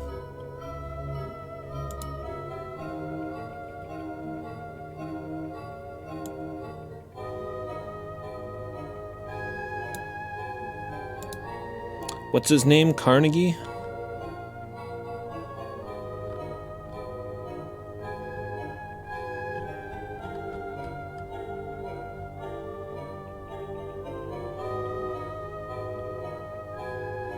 Alright, Carnegie. Andrew Carnegie lived between 1835 and 1919. He was a railroad tycoon and steel magnate who felt that the duty of the rich was to distribute surplus wealth to those who needed it. Noble guy. Towards the end, he set up many charitable and educational institutions and foundations. I was quite surprised at Carnegie's first-hand knowledge of steel and manufacturing. Carnegie was charged with constructing a space cannon on Mars, making a return flight possible. If only more modern executives were as familiar with the nuts and bolts operation of their companies. A hands-on man with a heart of gold. Carnegie turns to you, extends the calloused hand. Good day, it's good to see. Yeah, resources. No, we don't got no resources.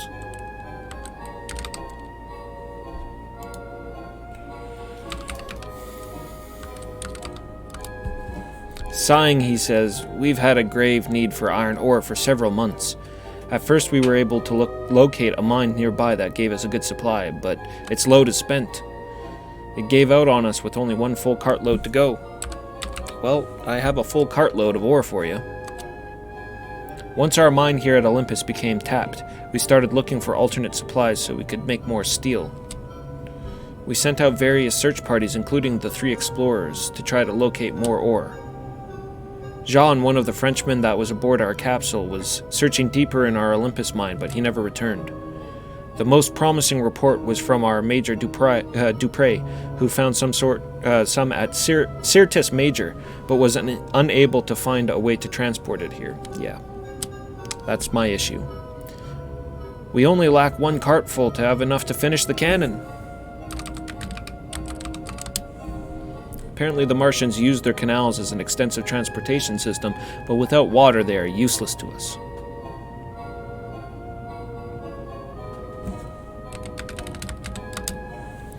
I'm sorry, but making cannonballs just doesn't seem to be worth the time required. We really don't need them, and the space cannon is much more important.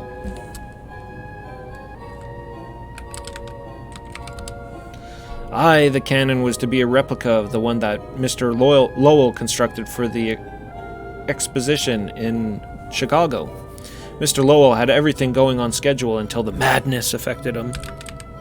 He got taken by the space madness. Shaking his head, Carnegie says, one day he came to the project site unannounced, that he was someone named Tekapesh, and was leaving to try to work on replanting the planet or some other such hogwash. He and the other people who went mad from the Dream Machine are now over in Elysium. As you know, we don't want them around here making trouble.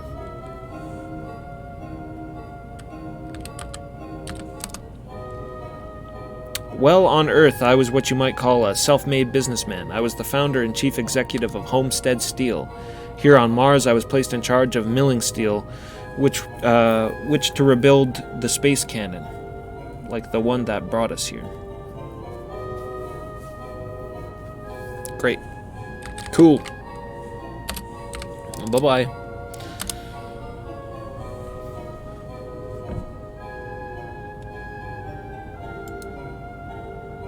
So this is the bottom of the cannon, where you get in, and then it shoots us out the top of the mountain.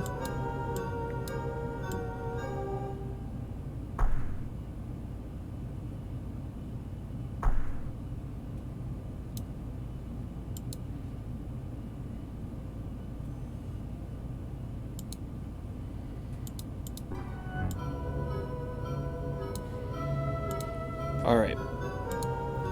Back to exploring this cave. We gotta find Jean.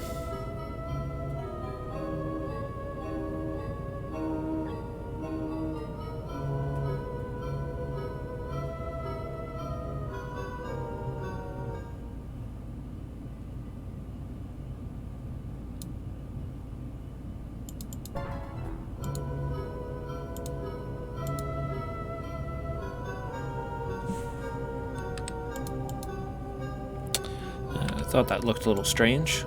See some potash.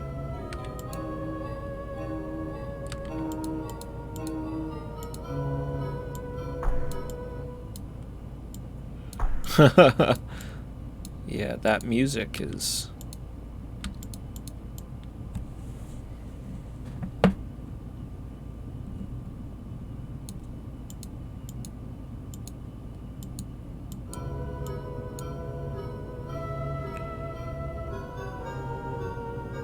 Okay.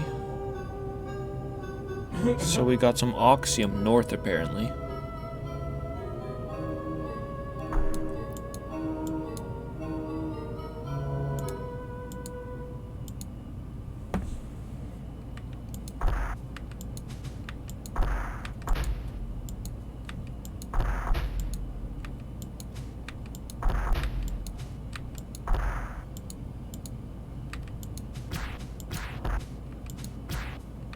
Thanks for the help, everybody. Finally.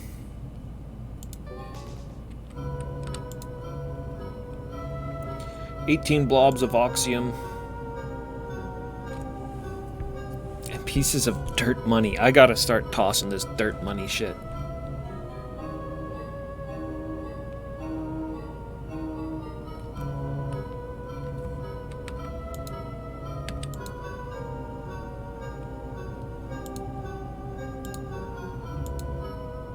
Who's got that little hammer?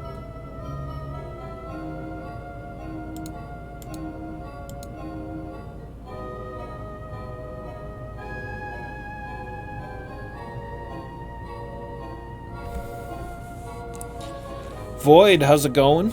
Good to see you. Is that not just Mars money? No, the only people that I've been able to buy things from is Buffalo Bill and Calamity Jane, and they take oxium as a currency. So I don't know, maybe it has something to do with the Martians, but...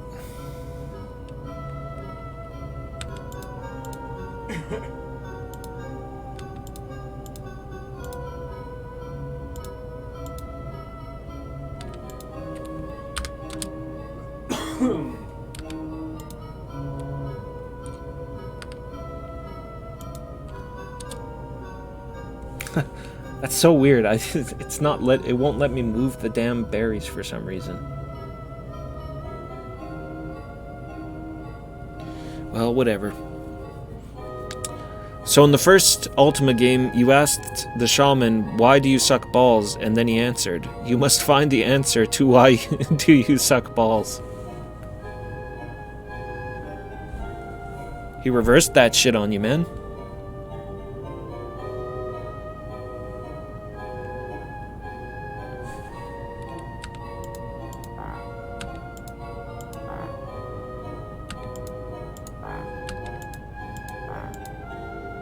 Yeah, that's good.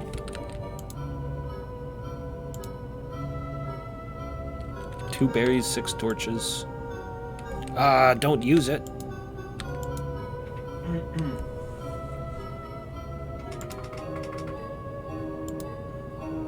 And these torches, too, I find completely useless.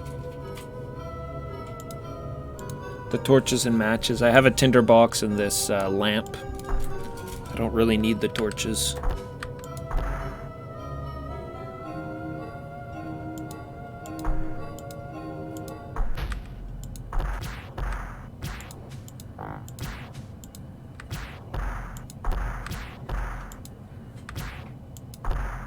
I think it's awesome that Ellie's still firing arrows even though she has no arrows.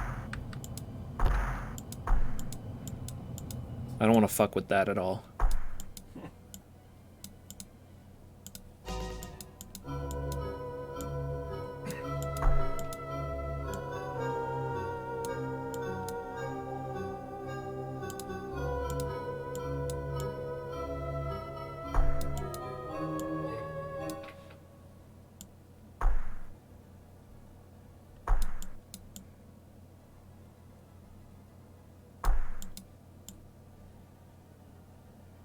Creeping me out how the creepy music keeps cutting out.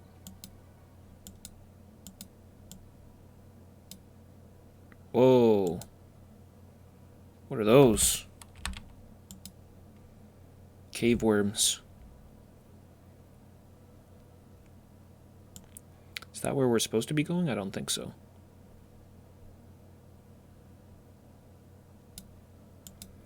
A janitor.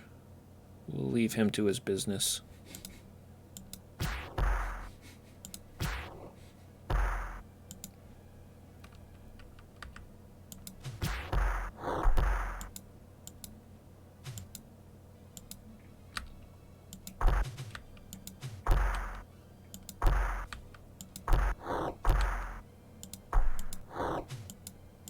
What are they hurling at me? Their spiky barbs.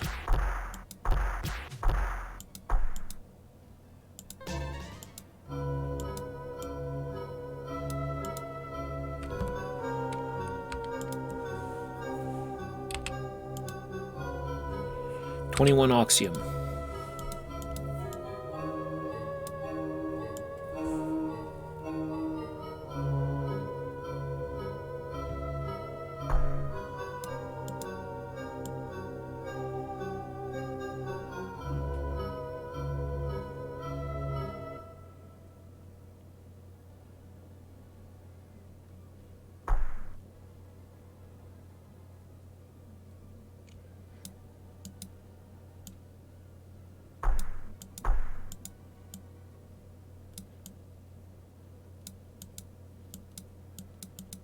You should totally send me that void lock, and yeah, I do have Discord.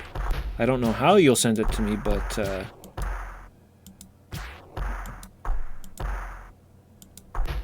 yeah, man. That sounds hilarious.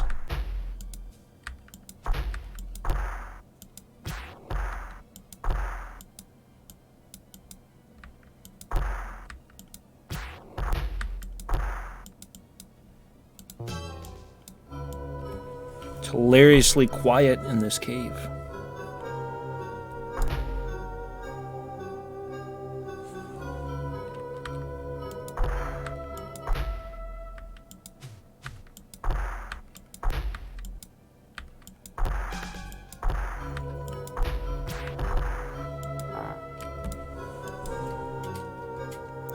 Name and number. Yeah, okay. Hold on 1 second. Well, the name, of course, is Solid Snack.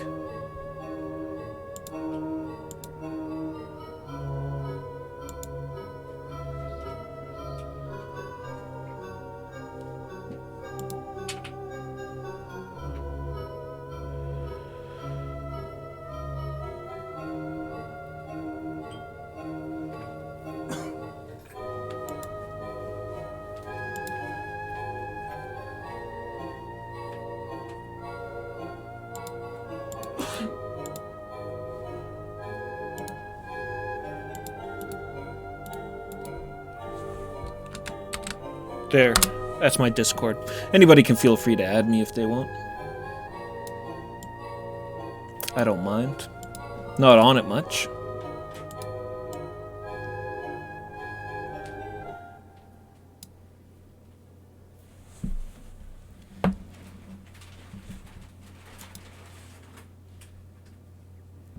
Okay, now we're going this way.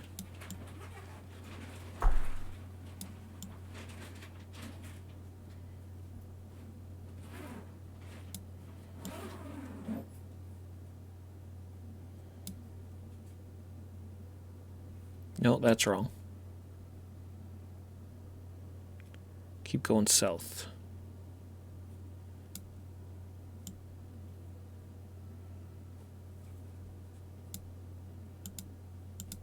You should copy and paste that instead of typing it, in case you did type it, because the uppercase I is actually a lowercase L on my Discord, I think.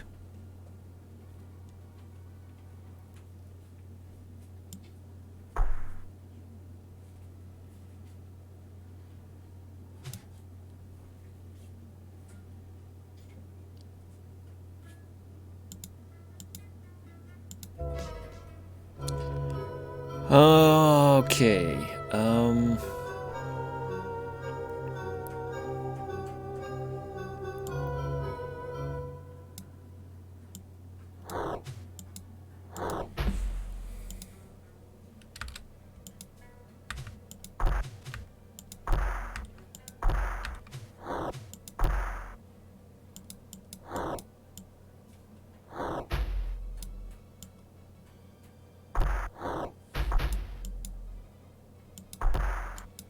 Get him, guys.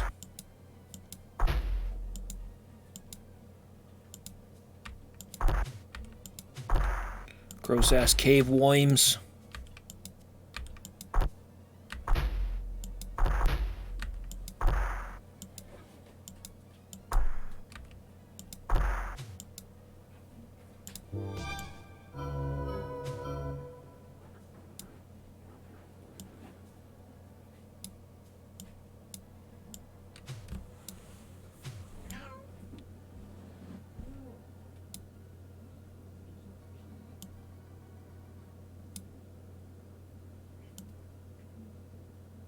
Why does it say I'm being critically hit? Holy shit. A rockworm.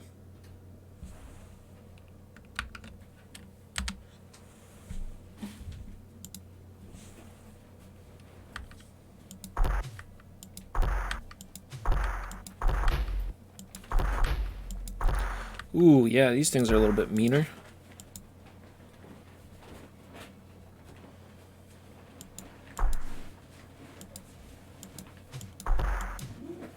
Sweet Void, thanks, man. I'll definitely check that out. Oh, shit. You see a man who's mortally wounded. No iron here. I hope Sherman found some, or they'll be stranded here forever. John coughs for a moment. Please, sir, take this to my brother. Tell him what became of me. He drops his Masonic symbol at your feet. His voice is now but a whisper. La Grande will need this. He is almost third degree. The worms. Damn the worms. God take pity on my soul. His blood warms upon your hands. He sinks back against your arms and sighs his final breath. That was hardcore. Grizzly. Poor Jean. I'll kill all the worms for you, man. Don't worry.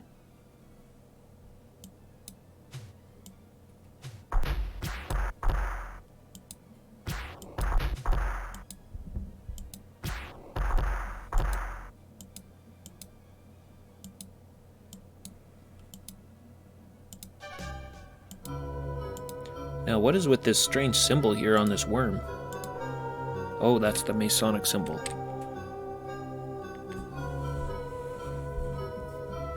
Tremors situation.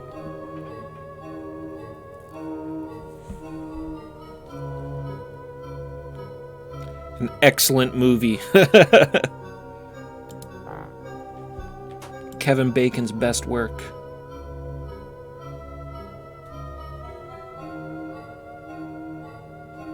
Oh yeah, that's right. I got a couple of Oxium geodes.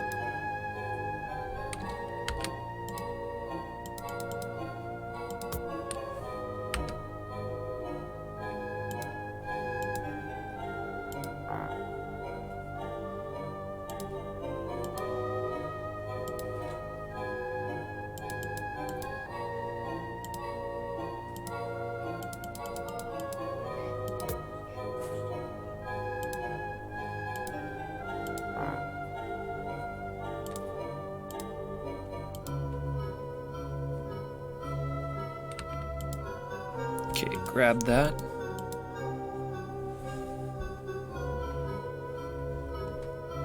Reskin Silver Serpents. I don't know, the Silver Serpents were a lot bigger than those guys.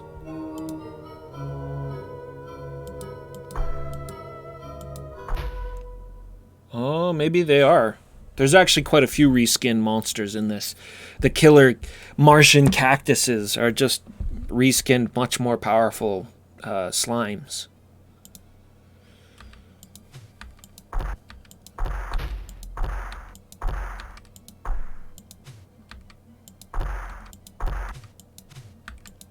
But no, I don't know, they're weird because it looks like they're coming out of these plant pots or something like that. Shit, there's a lot of them. Am I like misseeing this? Yeah, look at this. What is that they're coming out of? A bush rat?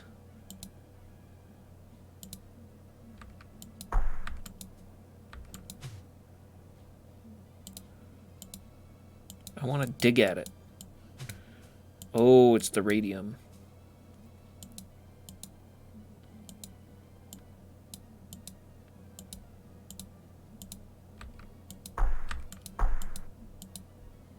Oh, maybe I should grab the radium. I mean, I do have the lead box. It should be safe. There's so many dead rockworms here.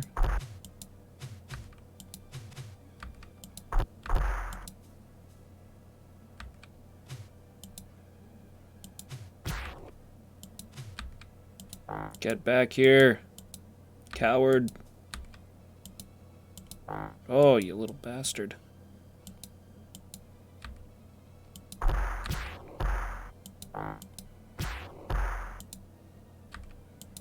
Don't let them retreat, men.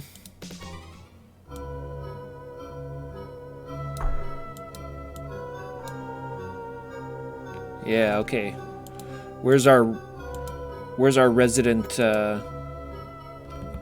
irradiated rock holder?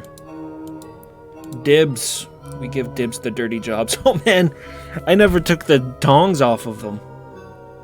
He's just been fighting things with these tongs the whole time.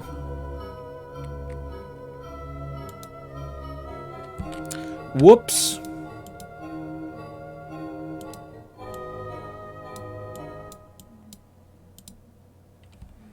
Sorry, Dibs. I shouldn't be so hard on you.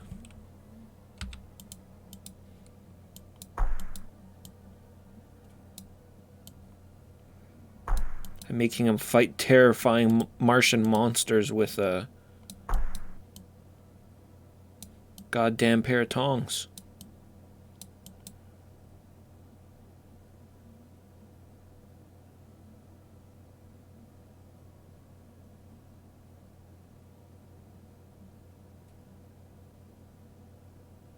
Okay.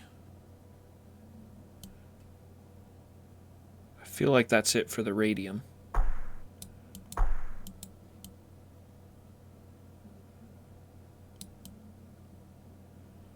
So this should take me back around.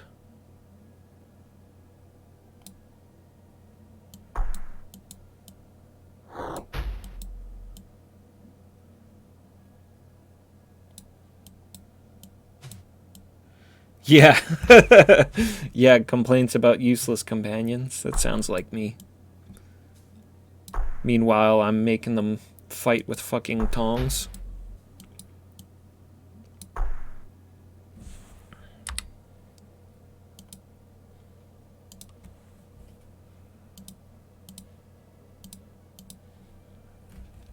Hey, he was more aggressive with the tongs than he was with his sword.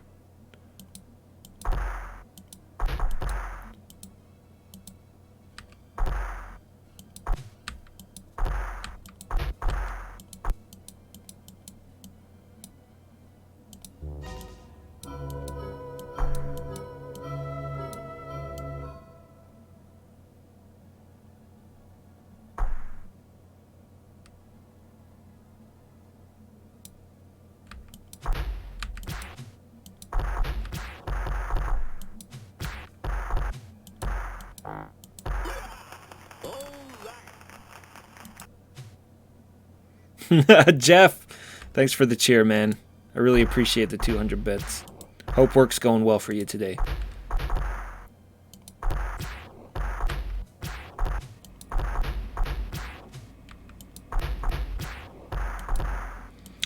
I think it's funny, and I'd really like to know why. It seems to be the combat music.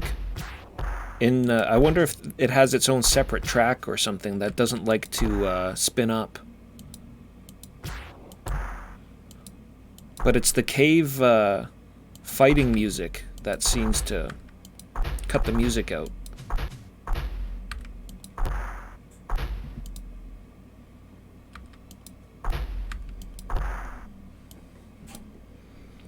My guys could use a rest.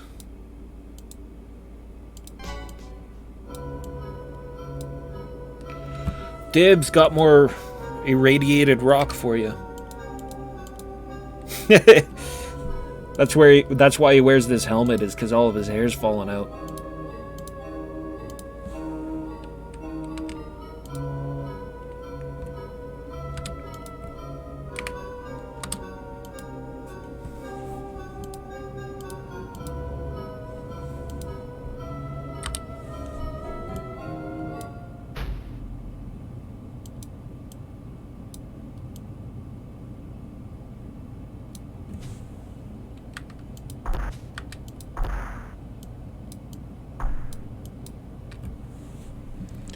Okay, so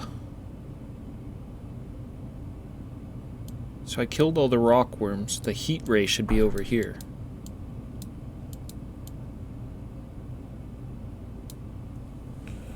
And a geode.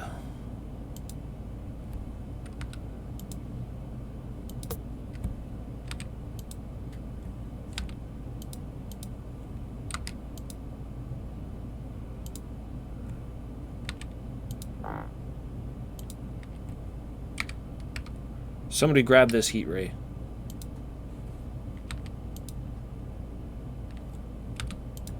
And tongs. We don't need no stinking tongs. We got enough. Alright, we can leave this cave now.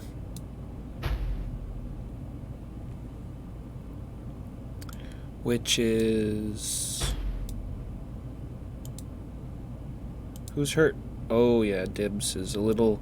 He's a little irradiated. Hopefully that just goes away.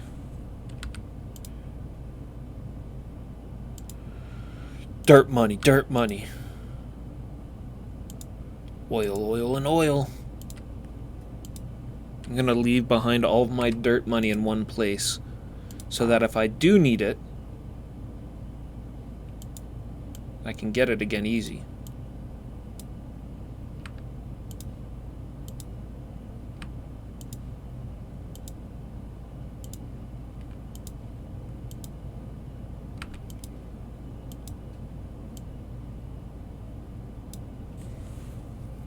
Jeez, getting enough ammo here. I think it might be time I should start loading these guys back up with guns. Especially rifle rounds.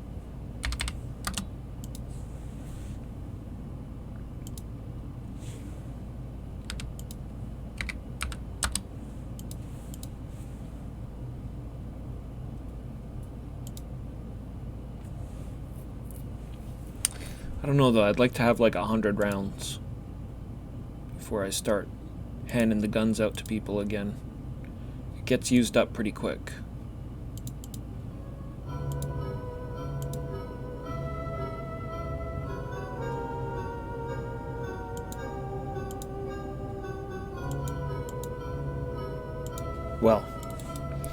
We can figure that out later.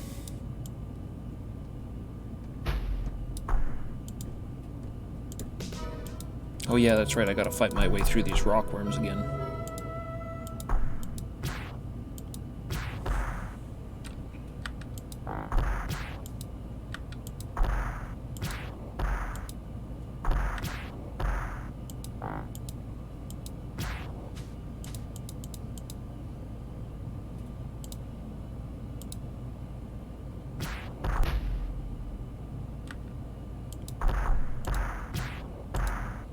Oh man, I'm a hurting unit.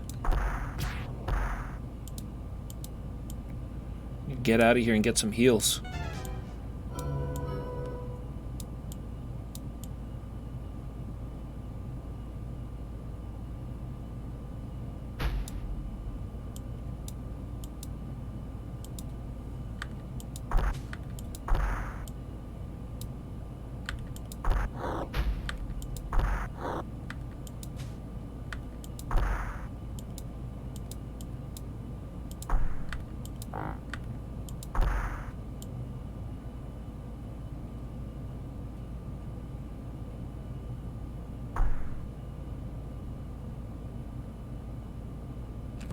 Let's go, guys. Let's get the hell out of here.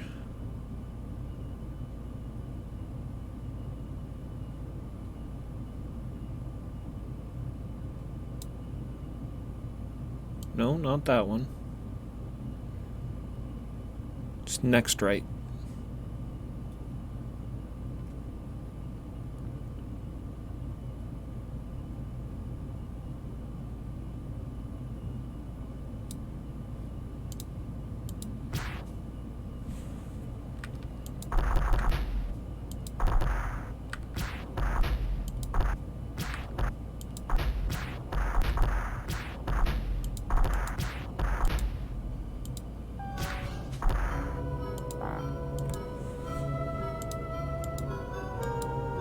Oh, people are getting all fucked up. They don't have their oxium.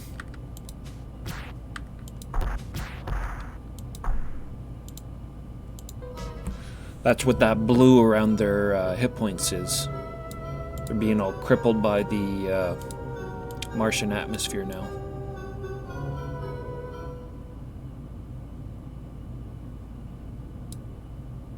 What the hell?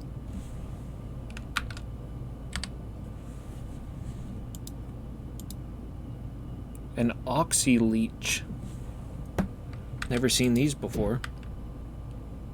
Oh, steal my oxium, eh? Okay. So I'm the only one with oxium.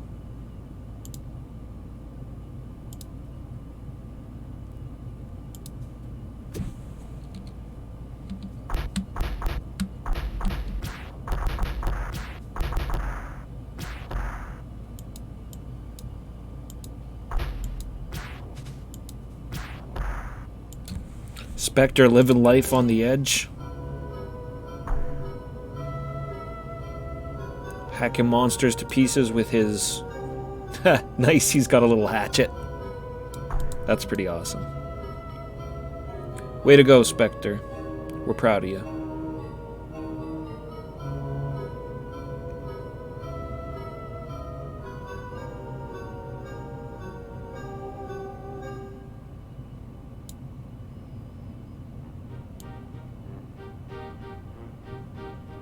Okay, and we're gonna camp right here, because I really need the healing.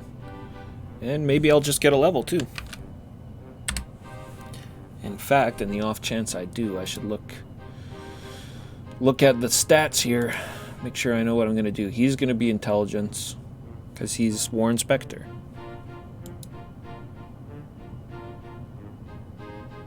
I should give her a bit of strength, maybe. Or just focus in on the dexterity. He needs a dexterity level up next, I think. And Sherman definitely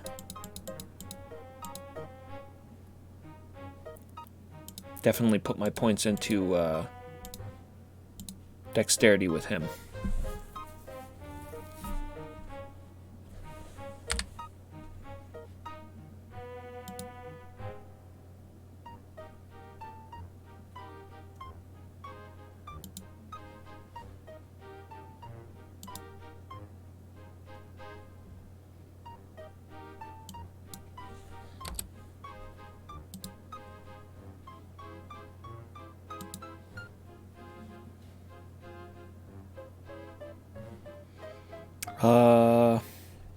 Okay, yep. Heart. Really, just Sherman. I gotta stop leaving the lantern on when we go to bed.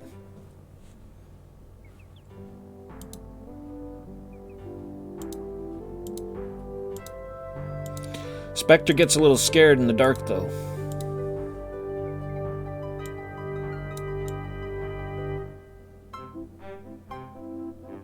Alright, let's head back to that sad sack and tell him his brother's dead.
Okay, and he guards the room to the dream machine,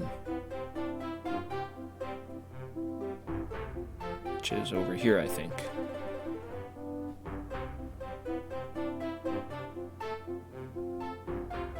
Oh, am I full of shit? It's Teddy's place.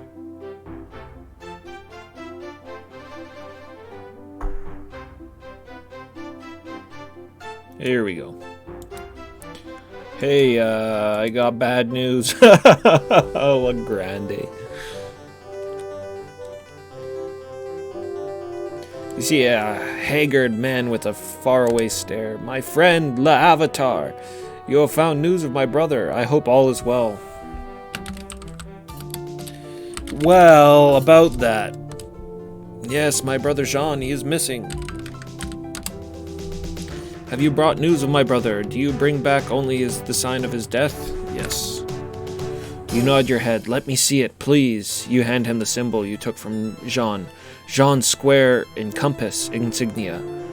Legrand bows his head and tries to keep from crying. He fails. Give me a moment to myself.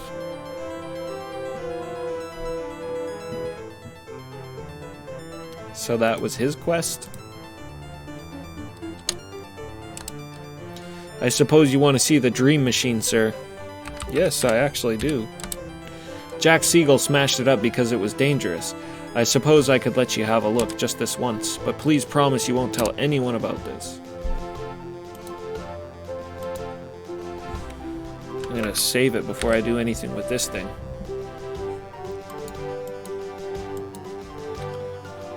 Yeah, I don't think that I would be just randomly sitting down in something that looked like that. Jesus.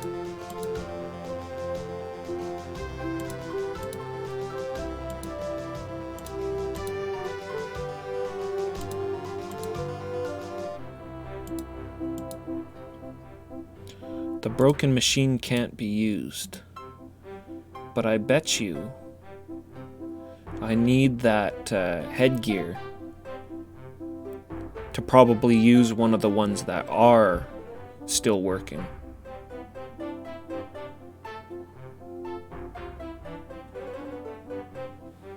Okay, I'm going to take 5 here. I gotta feed my cat, but we'll be back.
Okay, we're back.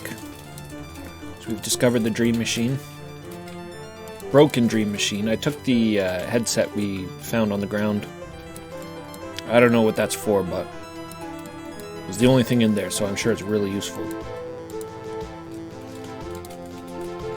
Got this circuit board, and I'm a little confused by it, but I'm thinking that, hey Lars, how's it going, man? Good to see you, and thanks for that host. We got this control panel, and I only know one dude in this area who's an electronic genius. The other smarter electronic geniuses all the way back at our ship. But we'll talk to Edison and see if he can make anything out of this control panel.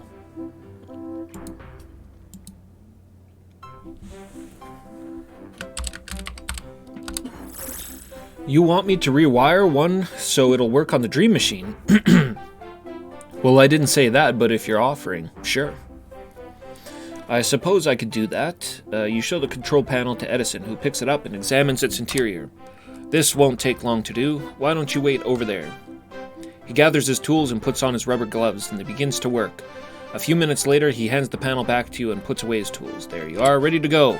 Place it in the correct control cabinet in the dream machine and ensure the connections are firm. It'll only work in a dream machine now.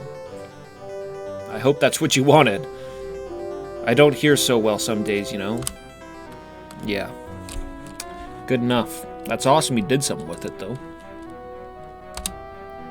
Sweet.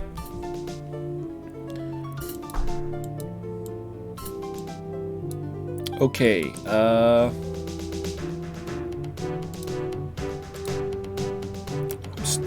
still not quite sure what to do with this thing. So I'll just put it in my bag for now.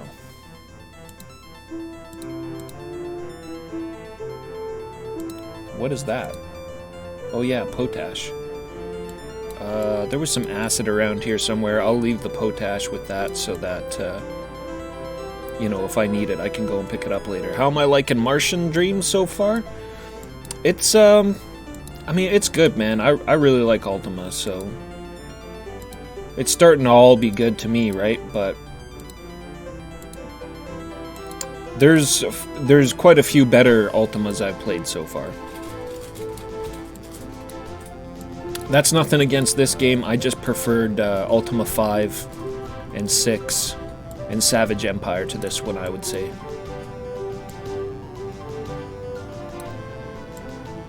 Okay, so scratching my head here, I'm not really quite sure where to go from now. The two other big things that I can think of right off the top of my head that I need to do still is I need to put water back in the canals so I can travel around in them, and bring power back, reactivate the power plant somehow. And I did get a... Yeah. Admiral Perry gave me coordinates to the power plant. 8 north and 14 west. So I want to say that's right up there by the North Pole. Why don't we go and explore up there?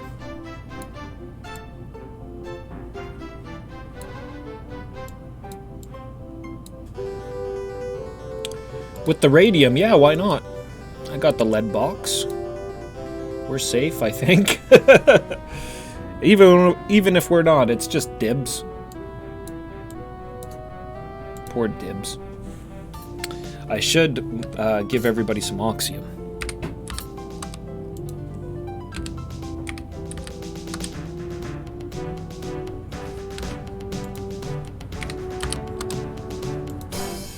Give everybody 20 pieces of oxium.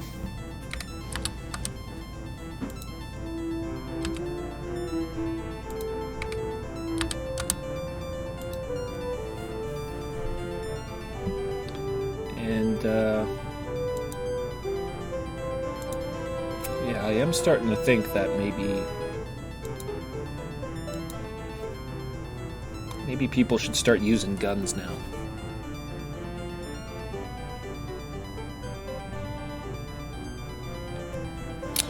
Yeah, Underworld 1, Ultima 7, then Underworld 2. That's the plan. Yeah. I think that's the proper chronology to do it. Yeah, we're gonna do Ultima 1, Underworld 1, and then into 7. Really looking forward to Underworld 1. I've been looking. That's one of the big ones for me. Was Underworld 1 and 2, and 8 and 7. Since I started this series, those were the ones I was looking forward to the most.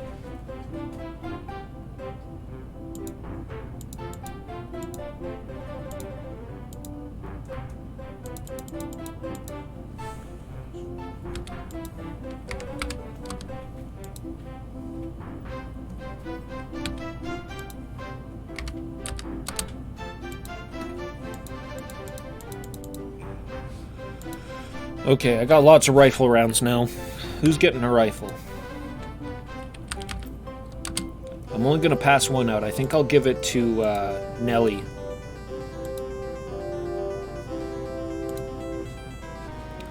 Everybody else is just a little bit more close combat capable than she is.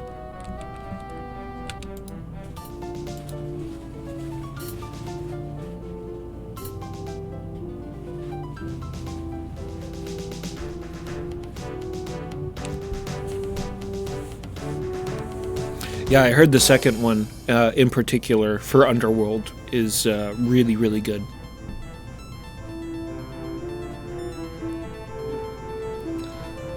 I'm just happy to be going back to Britannia.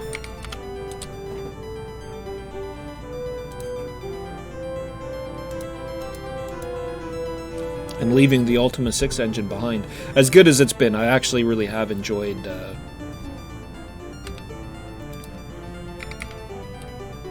going through with the Ultima 6 engine.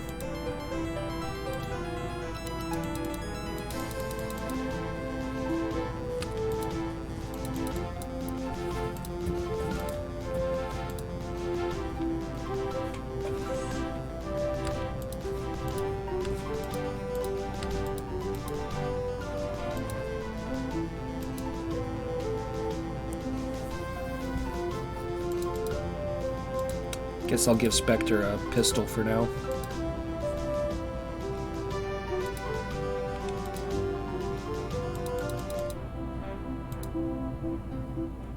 Whoops. Spectre gets the pistol.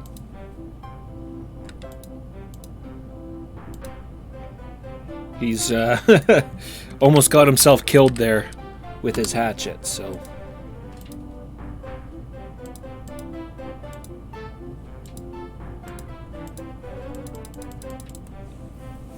Yeah, that'll do.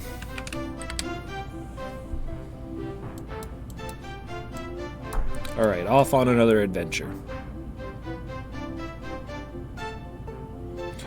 To restore power to Mars.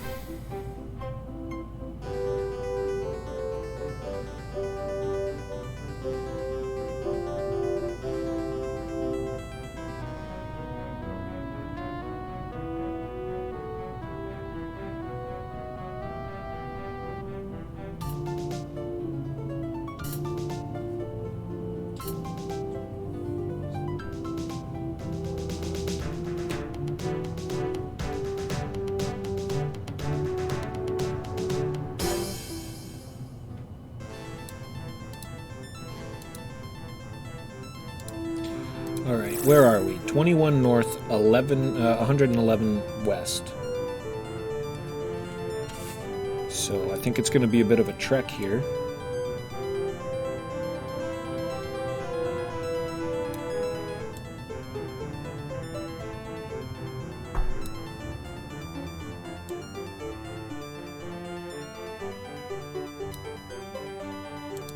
Total Recall. That's one of the all-times.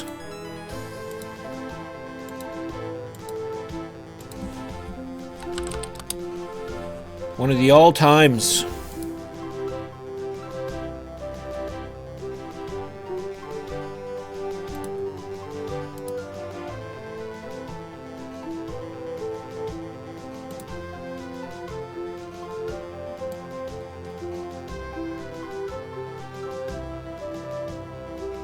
I don't know if I should be inside that cliff or what.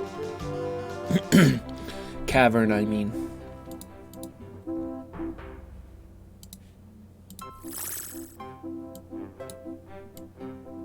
Okay, so we're going up as I go further north, so that's not right. We want 8 north.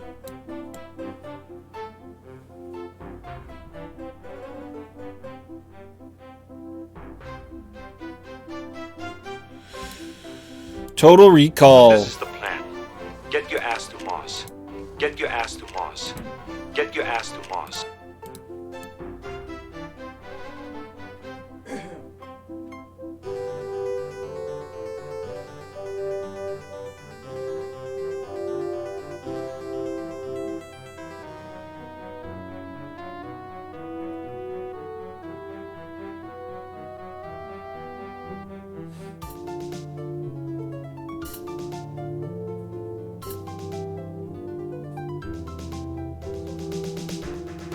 All right. 10 north.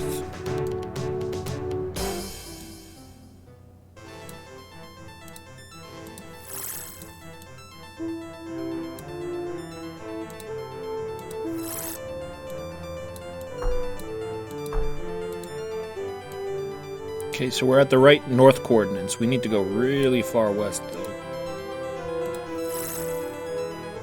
Yeah. No, that's going up.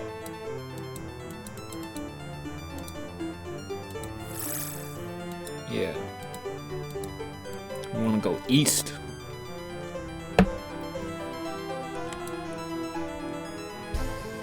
For a ways. For a long ways.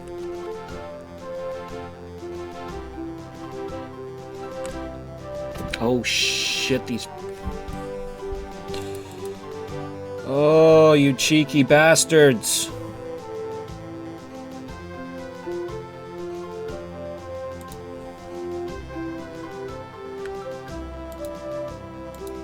Kill it.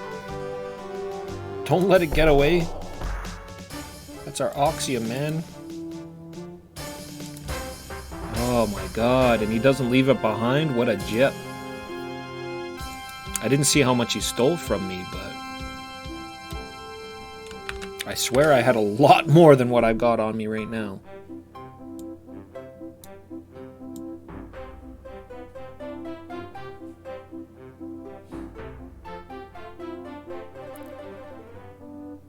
I hate, like, repeatedly saving over and over and over again all the time, but...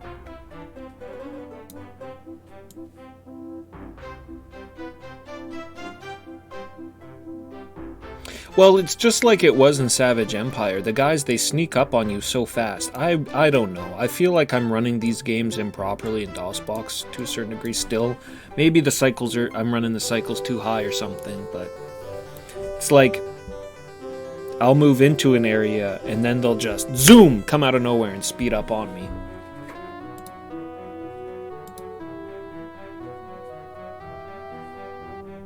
And I heard that is a problem with DOSBox, that if you run it too fast, that it actually makes the game slower. But I don't know. I mean, I thought that 3,000 cycles was the sweet spot. Yeah, exactly. Yeah, it was fine. I could deal with Jaguars getting the jump on me in Savage Empire. In fact, it kind of made sense.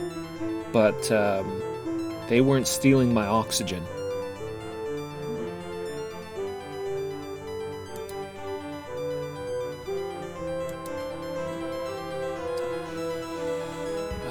Yeah, let's check the sextant.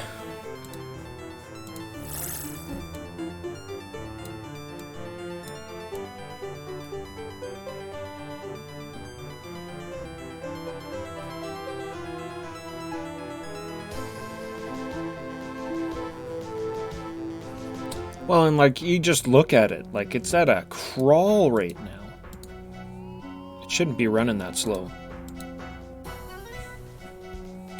Hey, free berries. I've only ever used the berries the one time, but still. Oh, jumping bean.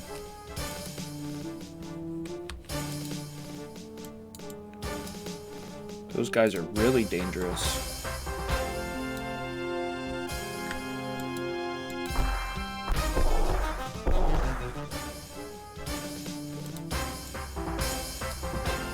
Actually, I think they do pack a bit of a punch.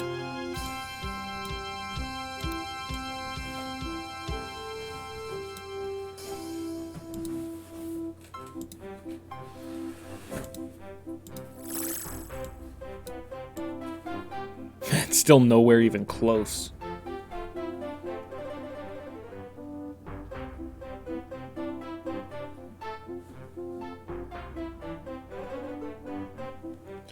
We're going for 14 west. So this has got to be like on the other side of the map.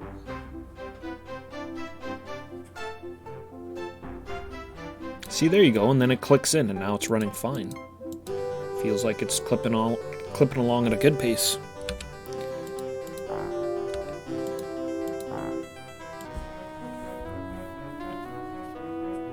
It could just be the way the game is, though. I mean, I know they were pretty slow playing games. So this must be one of those power plant towers. I wonder if that's a sign that we're getting a little close. Yep. Not too far off now. In fact,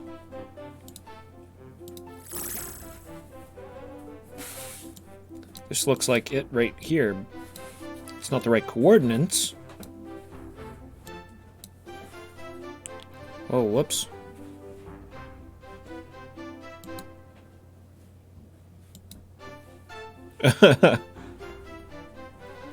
Weird. What is going on? I keep clicking wrong buttons by mistake here. I'm sorry.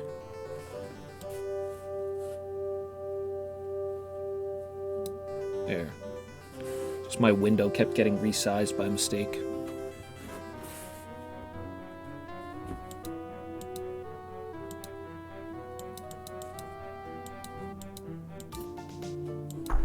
Alright, old-ass Martian power plant. Is this it?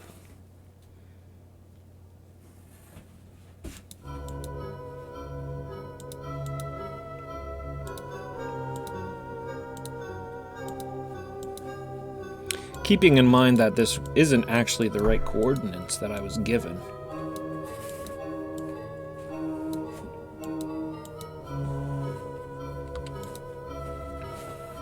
Wrench, pliers, tongs, and hammer. Sledgehammer, a replacement track. Okay, control panels.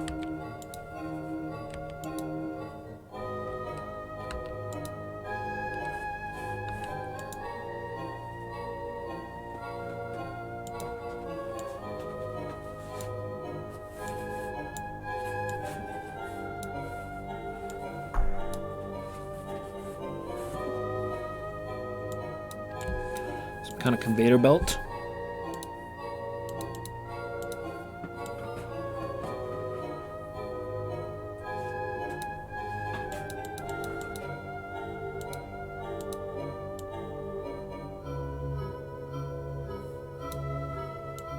You know what I should do? I should pull up a map of this area.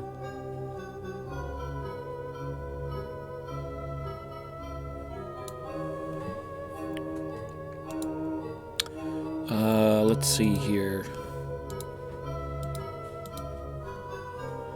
Clue book, mother lode, and power station. Oh yeah, that's right. I'd completely forgotten about... Here, I think Sherman's got it. I forgot about old Cooter and this map of his. I wonder if this is close to the power station.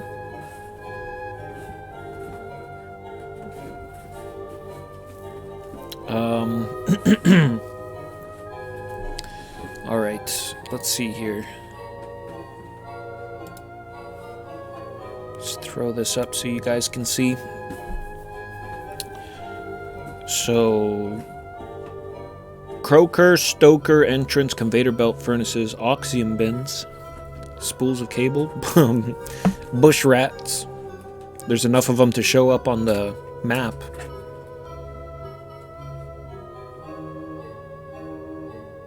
And the exit. Okay. The power station provided a fascinating glimpse of Martian technology. It also held two helpful mechanical men, the first we saw on our journeys. The actual mechanics of the station are described later. I have noted the location of the oxium bins. Mr. McGee's motherlode. Okay. Looks like maybe in a secret room there. Which proved vital to our continued survival on Mars. Also indicated are the conveyor belt and the furnaces. Most of the station's tools were useless to us. The wheelbarrow carted coal to the furnace, and the spool of cable by the oxium was needed for later repairs. The major obstructions we encountered down here were the hordes of bush rats in the mine tunnels. Aggressive little nits!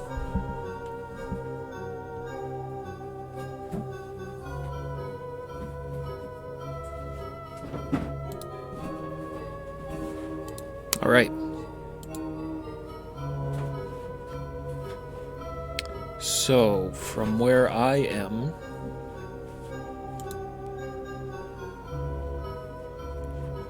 this goes up to nowhere.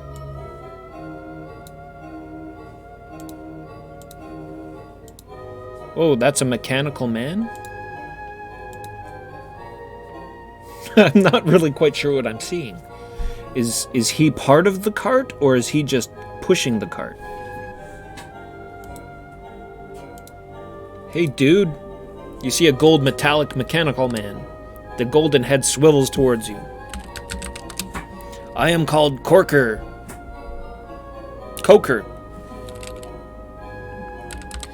What do you do here? I extract coal from the wall and place it on the conveyor belt.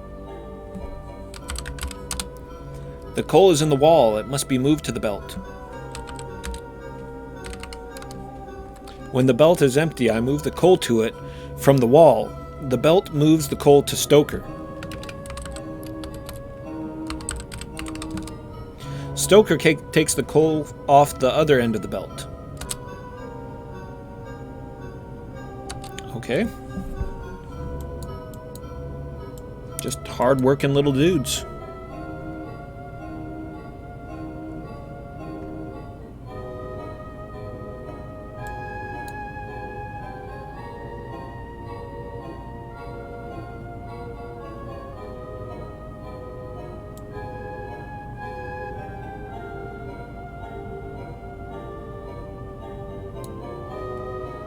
And this must be Stoker.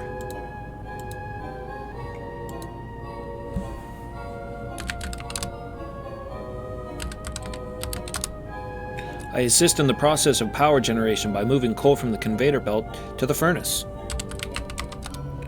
The generators create electrical energy. There are broadcast towers which then distribute the energy to the surface of the planet. Electrical energy is crucial to the management of the world. Without electrical energy, many of the necessities of life on the surface do not function. Transport and access to certain areas are adversely affected.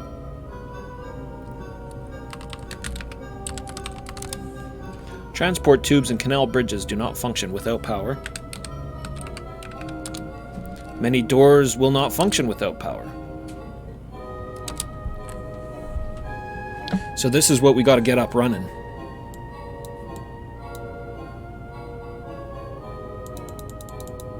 Still got my lantern on, right? It's a little dark.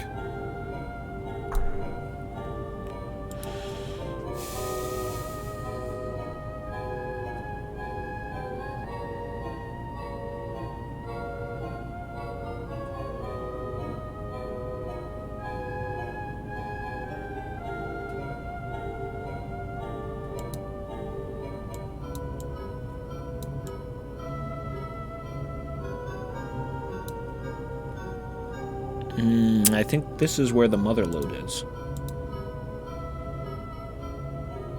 Oh, I need to power this place up before I can get access to all that oxium. Sweet, sweet oxium. Find a scroll. Scroll contains history of Mars's industrial revolution. The Martians never forgot the image of their planet as love garden of the gods, even when they began to reject old myths on rational grounds. Apparently, the powerful ancestral memory of the Martian groves via their soil created some interesting tensions not known to humans, weaker and less direct traditions.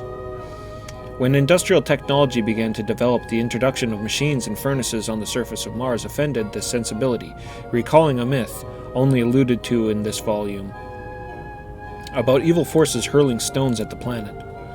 The decision was made to put all of the machinery underground and develop mechanical Martians to maintain it under the cruel lightlessness of that place. What mechanisms were necessarily on the surface were made as beautiful and non-intrusive as possible and were powered by broadcast electricity generated underground.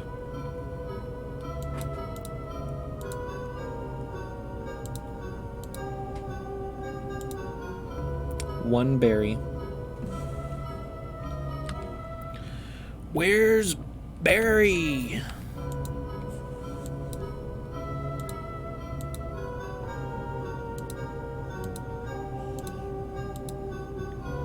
Operation of the power generator system. The new atomic power generation system uses mechanical Martians to operate it, so we do not have to leave the sunlight as often. The first mechanical Martian is called Coker, and is tasked to mine coal and bring it back to the conveyor belt. The conveyor belt brings the coal to the furnace room, where the second mechanical Martian, called Stoker, feeds it to the furnaces. Oxygen is extracted from the furnaces from the Oxium collection facility, which is documented elsewhere. Once the system is running, only maintenance is necessary, but since the pieces of coal normally fed into the furnaces are too large for Martian to carry, several smaller pieces of coal will have to be hand-fed to the furnace to restart the system if it shut down. Okay. So we need to stoke up the fires of this place.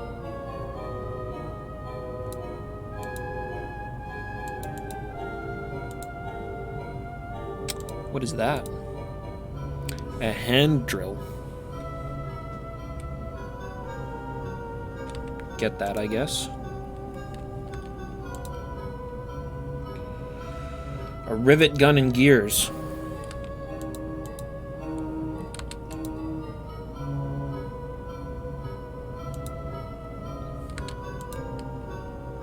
And a bunch of berries.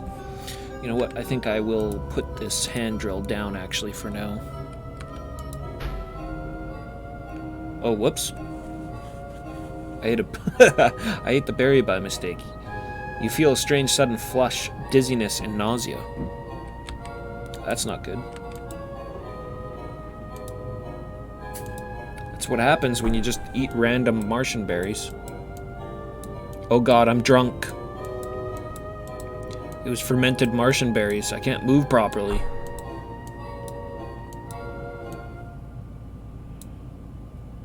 I'm all over the place.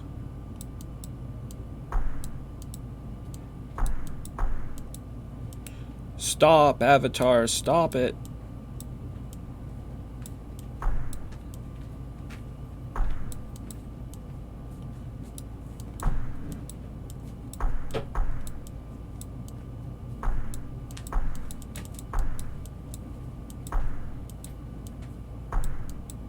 I get it.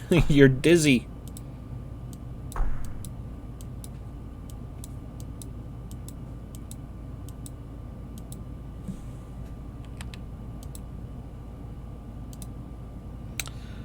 Ritual pod knife and a dead Martian seed. Oh, a dead seed. That's not good. Yeah, we don't want dead seeds. We want nice, new, fresh seeds. I used the panel and I'm completely unsure of what I just did. Oh, that's always good. Just walking into this ancient factory, smashing all the buttons. Come on, man, sober up. Did I finally sober up? No. Oh my god. What kind of berry was this? I'll have to try to make sure not to eat it again.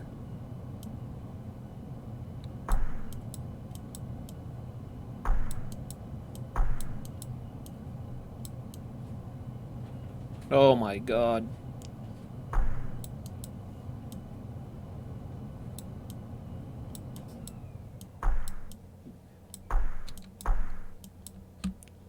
Alright, maybe if I just pass, it'll wear off.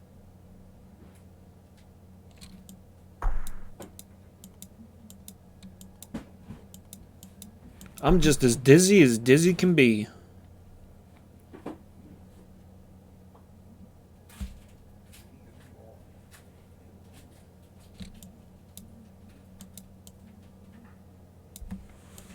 Hey, there we go.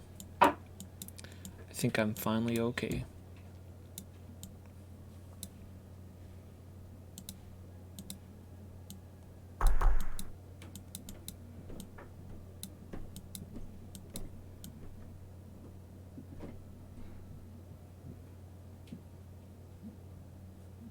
So there's this conveyor belt here, but then this stuff doesn't have a belt. There's this strip there. See a broken conveyor belt. Can I grab it? Yes, okay. So I'm sure that's part of this, is that I need to repair the belt.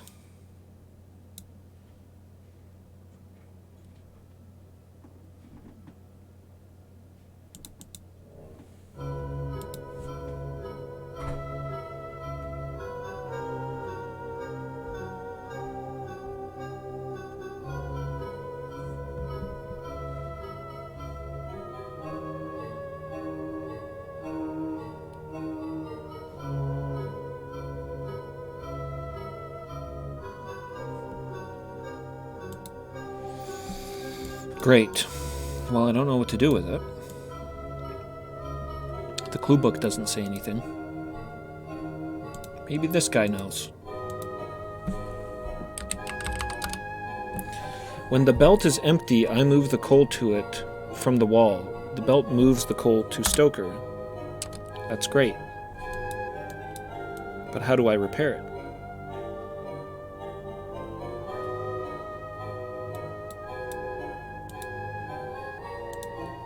This guy seems a little bit more useful than his brother.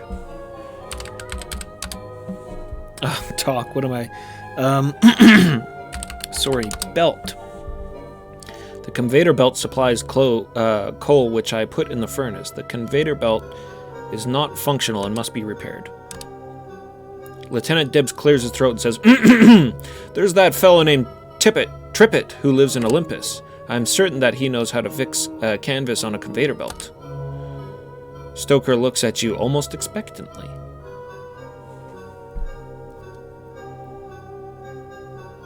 Trippet, I don't remember him. Was he the mariner? So I gotta run all the way back to Olympus? Oh my god, it's far, man.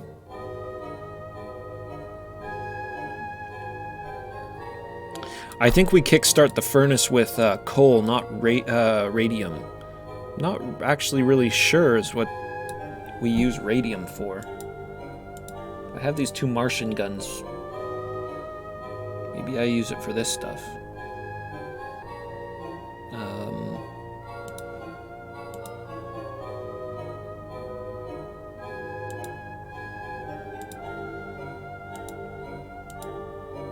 Who's got the other ray gun?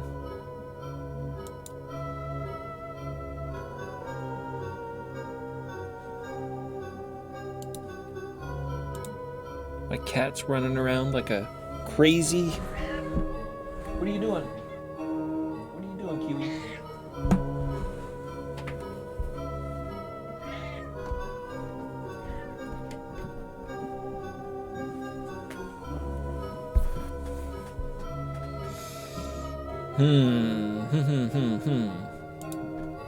Yeah, I'd like to get those ray guns going.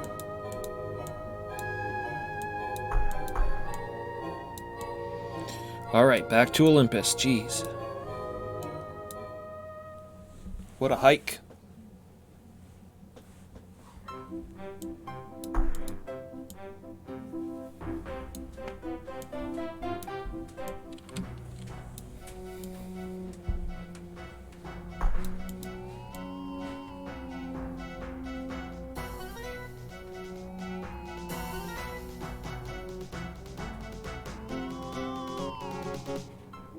I got there pretty much taking a straight shot east, so if I just run forward, I should get there soon enough.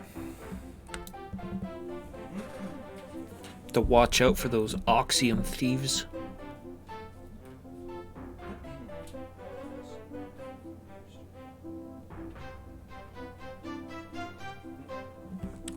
Do do do do do do do do do do.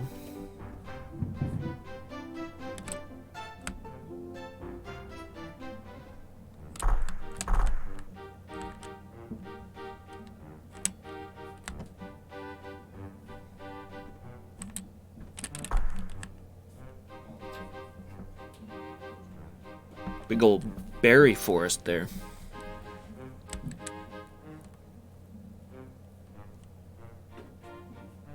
I don't want to just keep grabbing them because I never use them, but...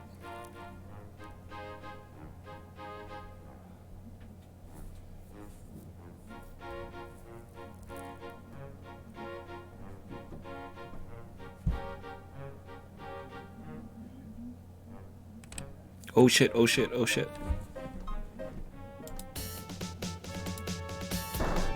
Shoot her! Oh my god, you guys.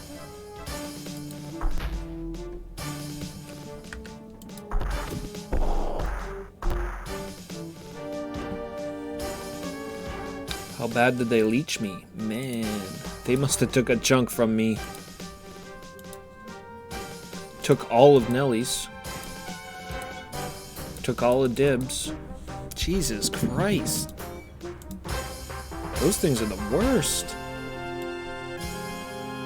They're straight up gremlins is what they are.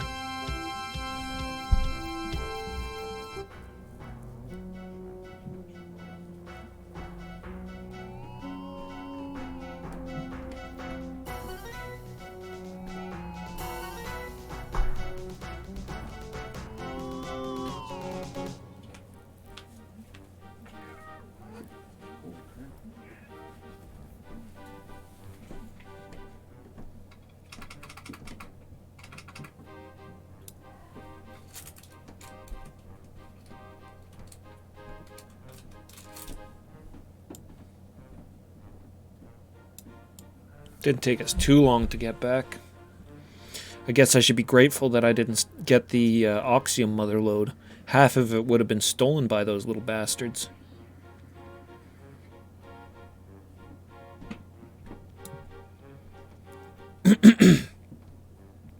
Alright, we're here for Trippet. He's in this one. No, that's the actress. As useless as a real actor.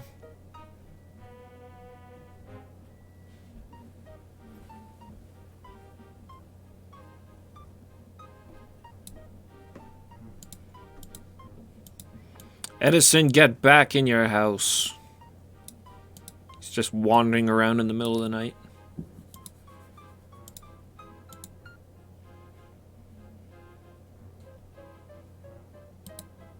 There we go. There's our man. This is the guy that's going to fix the conveyor belt for us.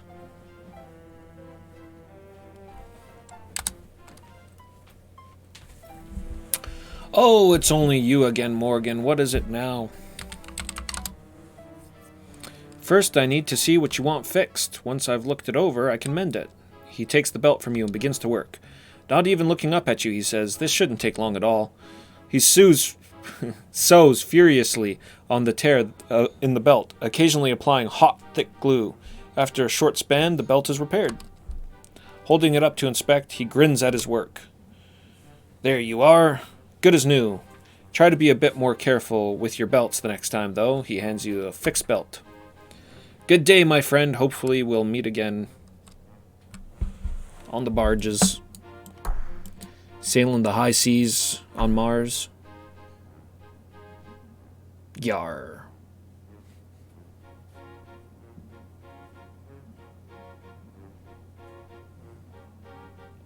I like to stay off the water as much as possible in Ultima games.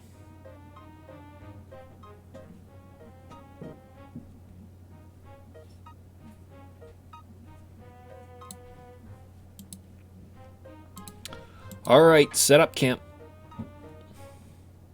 Common fellow is too near. Oh, I guess that would be, what's his name there? The guy who guards the gate. Nathaniel, I think his name was.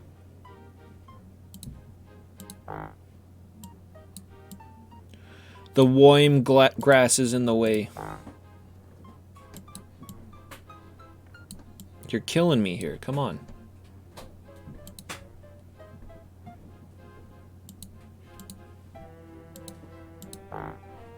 Oh, boy. There we go.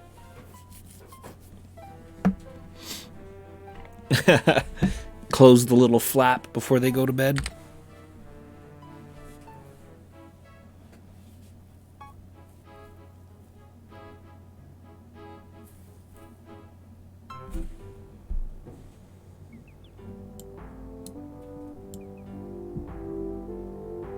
I don't care if you guys are starved for oxygen or not. We don't have enough to go around anymore.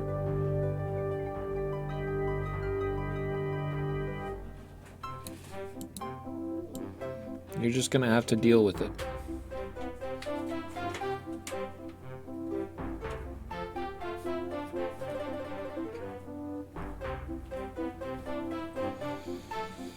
All the way back to the power plant. Just watch, they're gonna send me back for something else.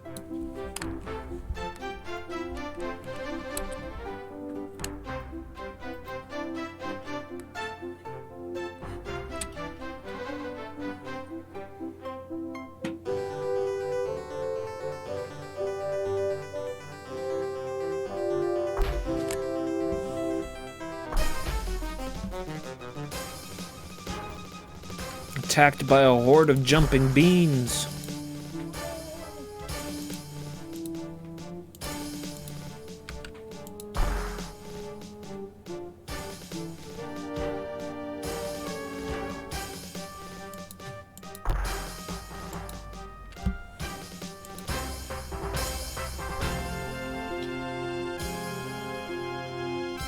Yeah, basically reskin food, yeah.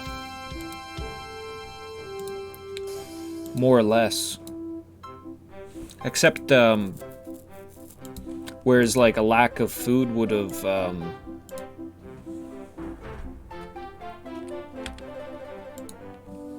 done damage to you. In this one, a lack of oxygen just cripples your stats. So it's Nelly and Dibs that don't have any.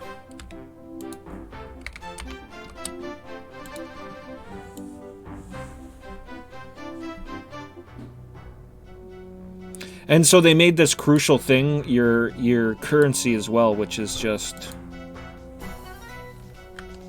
good game design.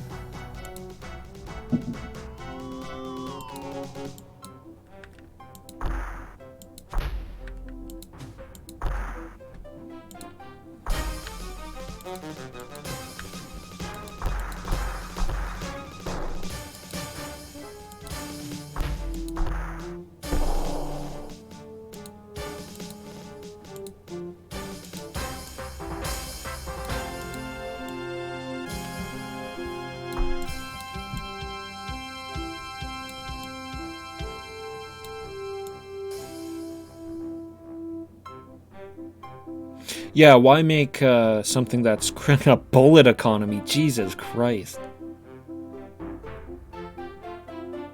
Why use something that is such a crucial item as your currency as well? It's sadistic.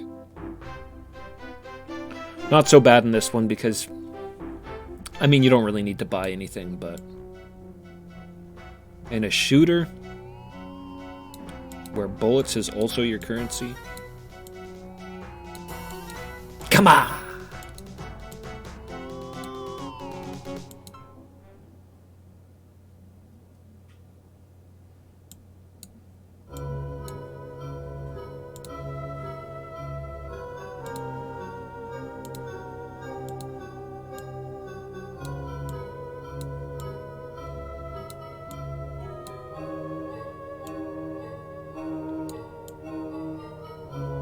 Yeah, a good buddy of mine is just in love with those Metro games.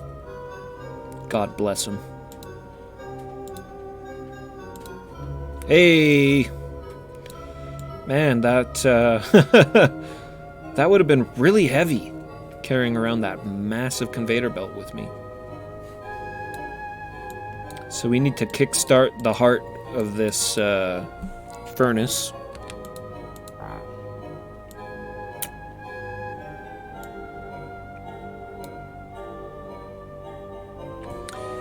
And you know what? I know what I'm gonna do, because there was a wheelbarrow. There was totally a wheelbarrow down there. I'm gonna pull that wheelbarrow up here and use that.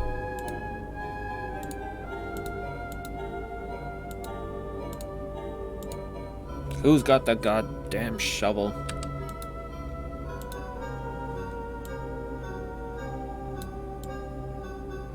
Everybody just chill out with the robot.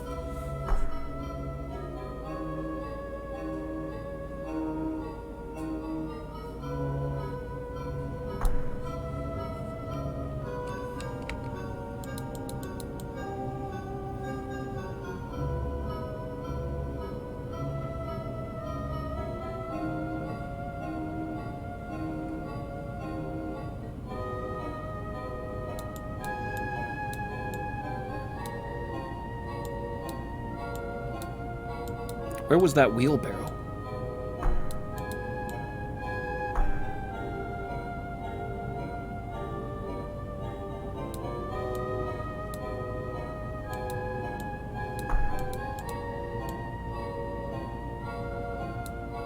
There we go. I knew I wasn't crazy.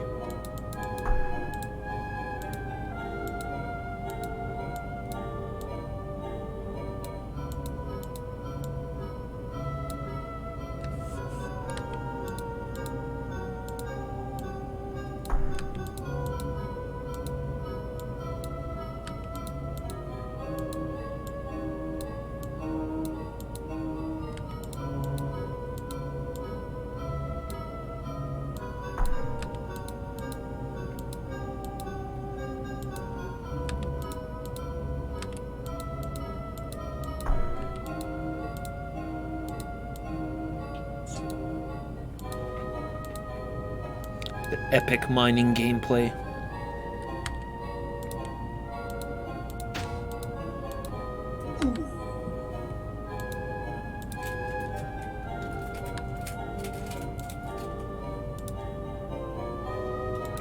What?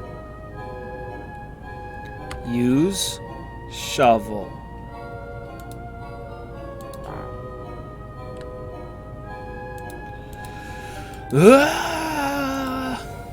So many commands.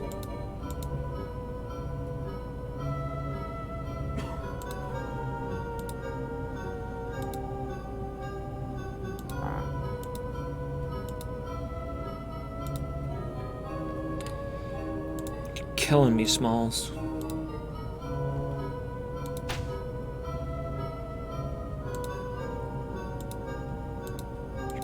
Killing me. No more room. Is this the furnace?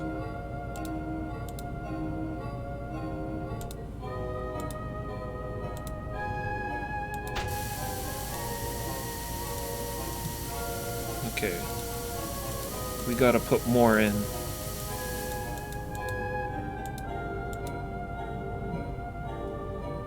Back on Sim Miner, yep.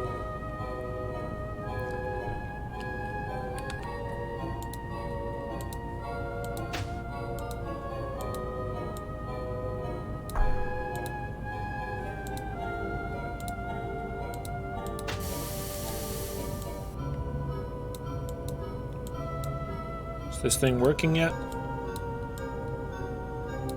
Is he gonna do his job? Hey, cutscene! Haha! Stoker. He's a cute, fat little robot. Chubby robot. Stoker feeds the huge chunk of coal into the furnace. The whole complex begins to move. Puffs of steam emerge from relief valves and cylinders. The Martian's lighting system begins to function.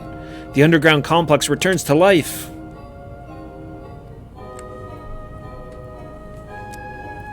Chubbot. Blue Boat. How's it going, Blue Boat? Most riveting mining sim of 1991.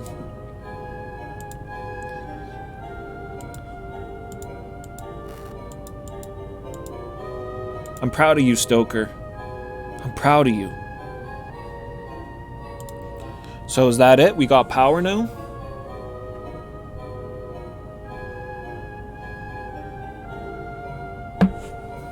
I guess we'll go outside and we'll check the electrical tower.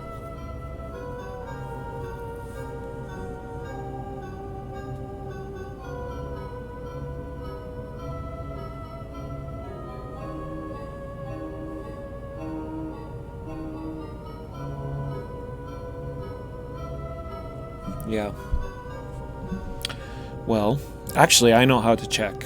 If the power's on, then that door, we should be able to go in that door for the mother load.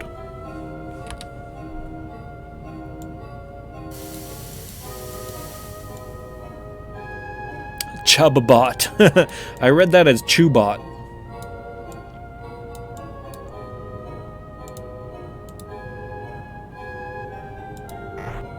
Hey. Oh. Very Star Trek.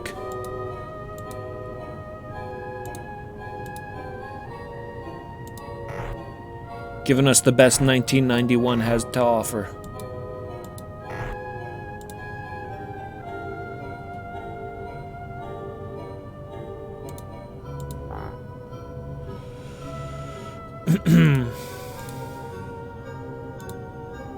And there's the mother load.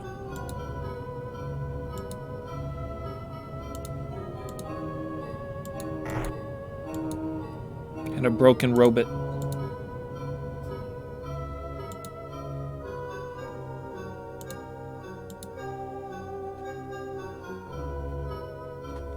Hell yeah. Alright, well, I'm not gonna grab all this oxium just yet. In fact, it might make sense to just leave it there for now, because of those damn aminals. Grab this spool of wire, though.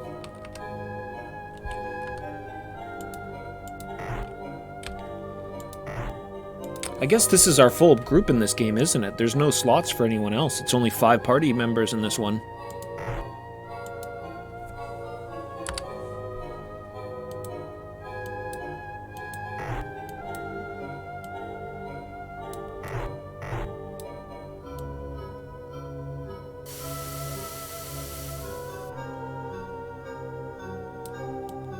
Move this wheelbarrow out of the way for Stoker.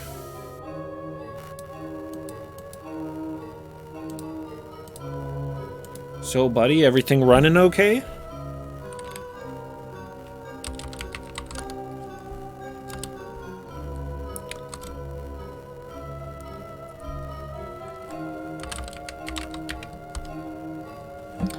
Towers are located at the end of the mine tunnels to the east of my chamber. The final tunnel on the surface is wide and well lit. The above-ground cables are fragile and must be protected from any kind of power surge.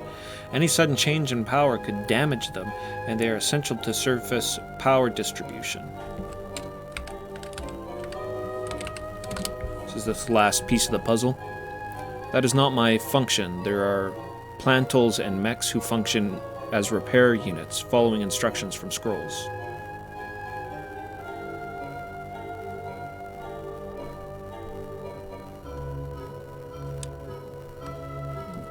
Okay. I think I see where he's talking about. There is a whole network of caves that I haven't attempted to go through yet.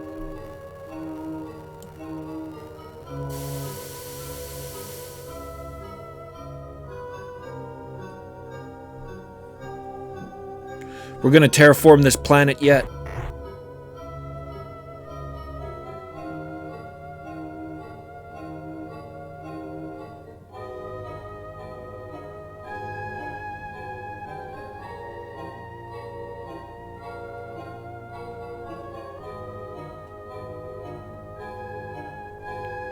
I will just follow the map here, and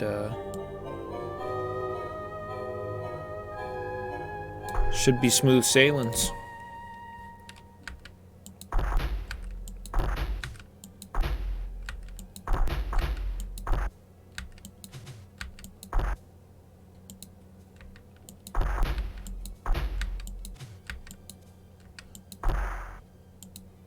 Nobody felt like joining in on that fight? Okay, cool. That's fine. I don't need you.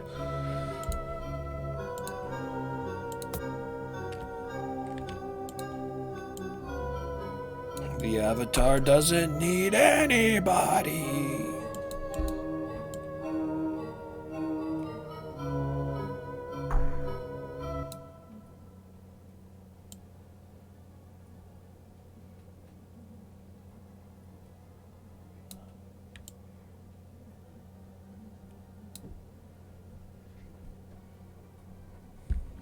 Yeah, again, no tongs on dibs.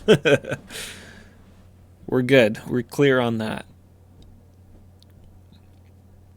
It is really annoying how the music cuts out while I'm in these dungeons and when I enter into combat. What a bummer. Makes me think that they have some cool cave combat music we're not hearing. I'll have to look into why that's happening. I think we're going south now. And here's the army of bush rats we need to fight through. Nice shot.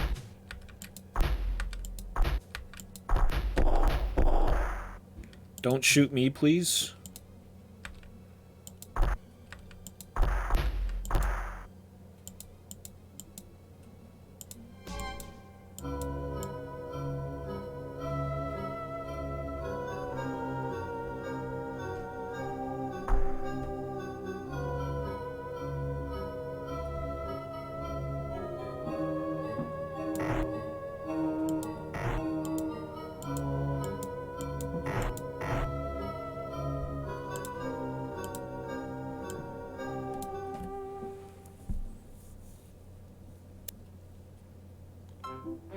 Yeah, there you go.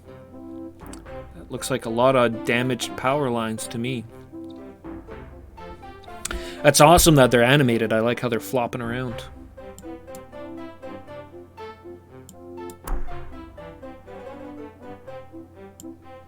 There was a scroll down there, though, that I didn't look at. I'm just thinking that that's probably instructions as to what I'm supposed to do here.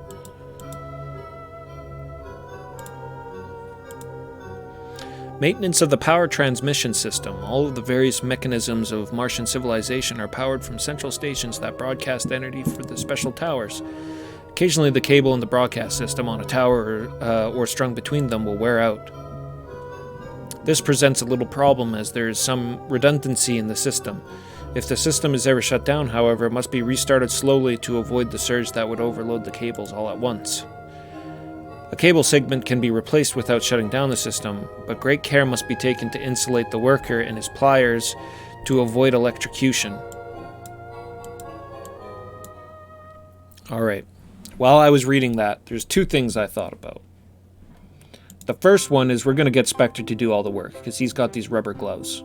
He started the game with them. And the other is that I'm sure that that's what these this spool of wire is for.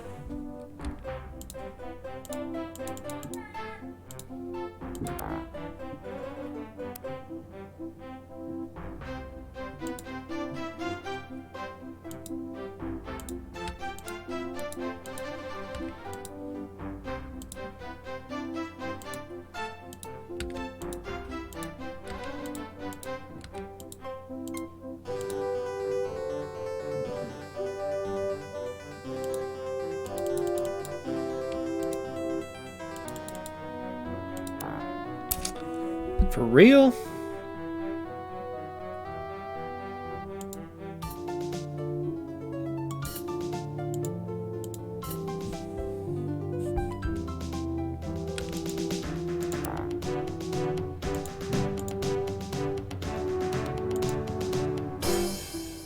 All right.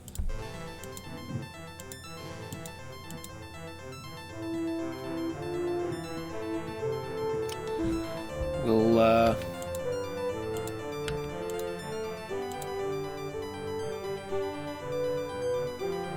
mean, that's got to be enough.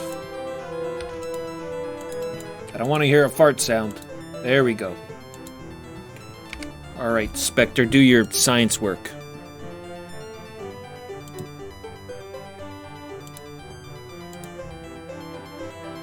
You need to use pliers to attach the cable. Oh, I better have a pair of pliers. Dibs! That's gotta be pliers there, right? Excellent. I was a little nervous there for a second.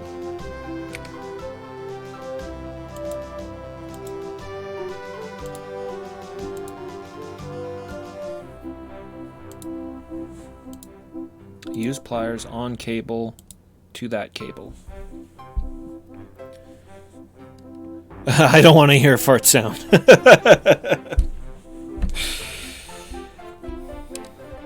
Absolutely not, Morgan. You must do the rewiring yourself. He glares at you and hands you the tools. I'm not stupid, I'm not expendable, and I'm not going. He steps back and crosses his arms, tapping at his foot in annoyance. Jesus. Warren. I thought we were friends, man. Now I keep remembering, I'm thinking back to Savage Empire, where he was like a crazed maniac through half that game.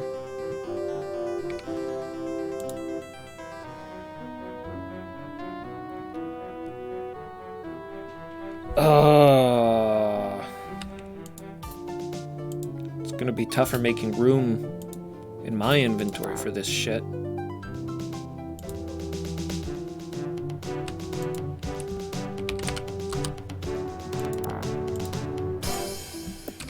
Brr.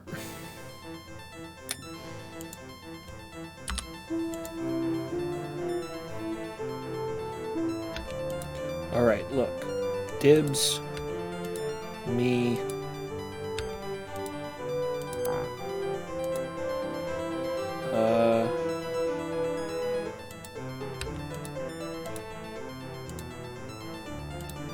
Where are those? Can I just give this to Sherman for the time being? No. I don't even need these torches.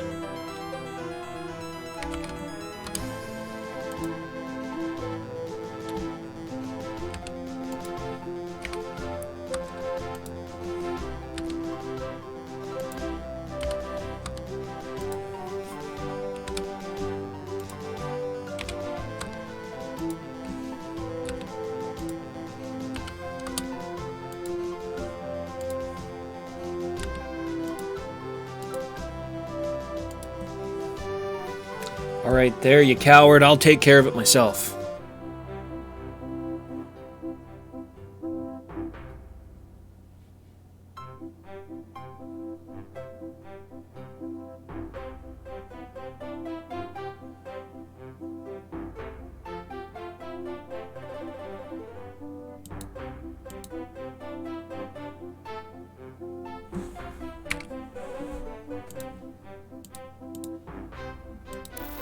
There we go. You climb the power tower with the replacement cable. You install it with your pliers. The repaired power transmission system hums quietly. You hear something to the north. Goodness.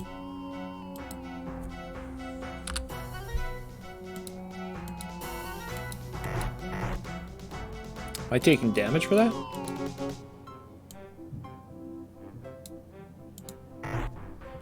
No, that's just the wonderful sounds of electricity, because we have power now. We've brought power to Mars.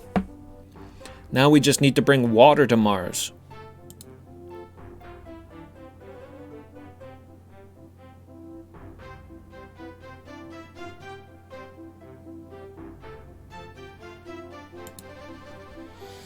All right, well, I think that's it for this place. I have no idea where that popped me out at, so I'm going to go back through these caves and leave the power station from the entrance, so I know where the hell I'm going.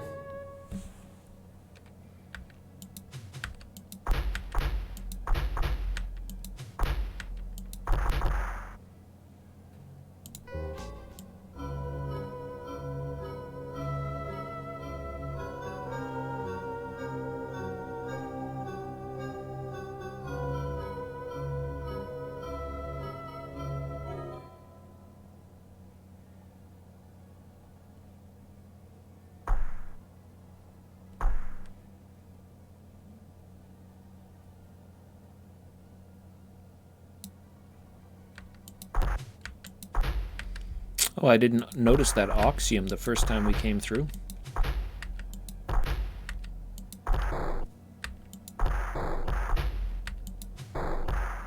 These guys are putting a hurting on me.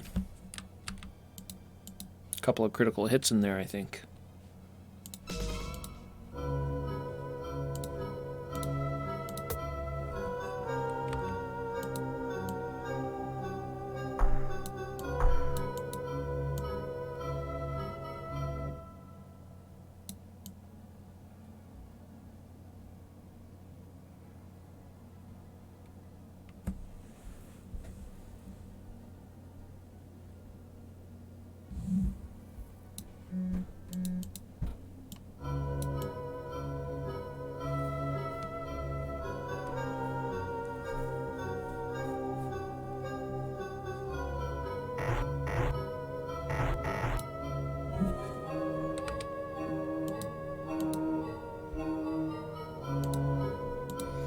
Grab the mother load while we're here.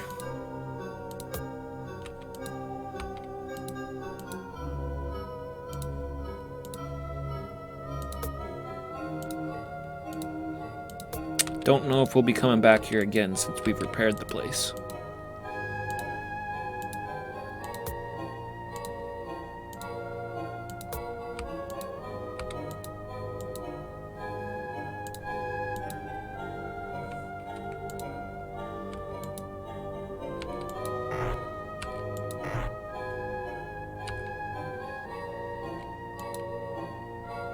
Is this like infinite Oxium or something? Oh my god, sure looks like it. Look at all that. Alright, we no longer have an Oxium problem. We may well be coming back to this place.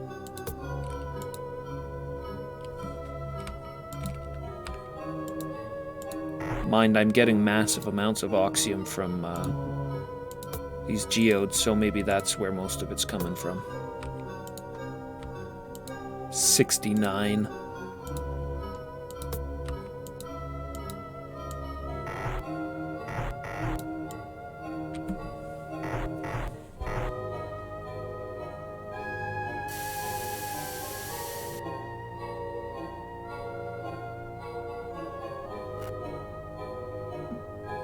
See you, Stoker. Ow! No!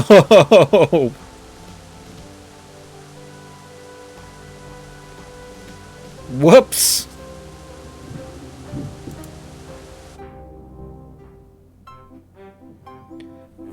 I say, you're decidedly lucky that Dr. Yellen came across you when he did. If I had not been able to start treatment as early as I did, well, you wouldn't have survived. Safe journeys, Morgan. Back at the beginning. That steals a lot of experience from us. A lot. Holy moly. I'm going to save state it. Because I don't know when the last time I saved was.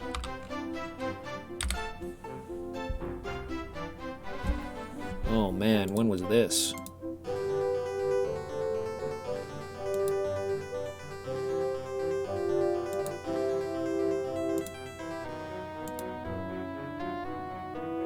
Is this before the conveyor belt?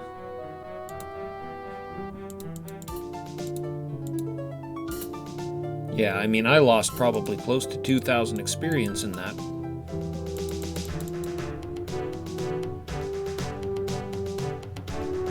I think I was at like... Well, no, I wasn't at 6,000.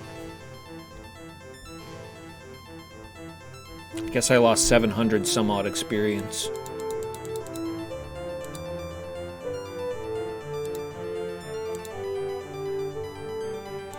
This looks like it was before I did the conveyor belt thing.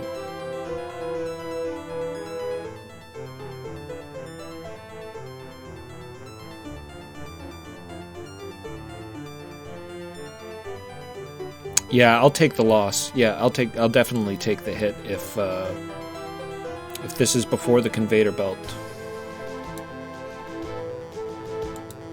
Yeah, which I think it is. That's no problem. It's just experience. Really, I can get that back through some grinding or whatever. And hey, I got full life, so there's that. But I think I'm gonna call it here. Oh, what? Disk error, function 7, error 2, blah blah blah blah blah blah blah.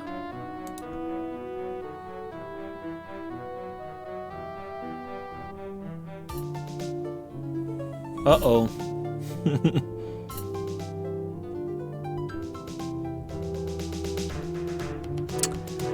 Yikes. So much for taking the hit. Well, I'm gonna figure that out. I'll figure that out off stream, and yeah, hopefully that didn't override my save file. But the save state should be fine still.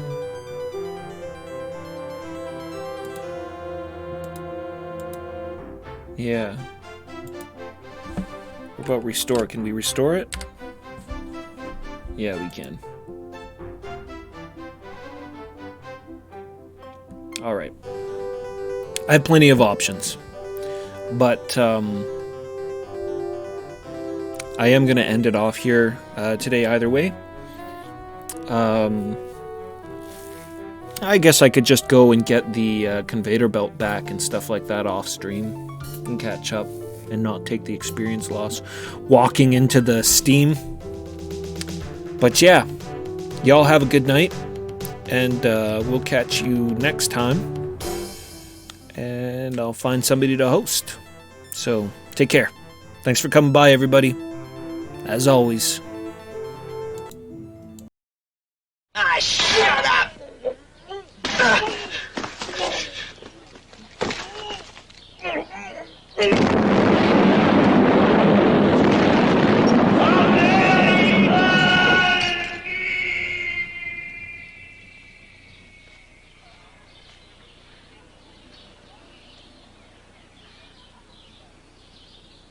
These Russian dentists make some pretty good dentures. Damn. Any similarity between persons living or dead, especially dead, is purely accidental. Yeah.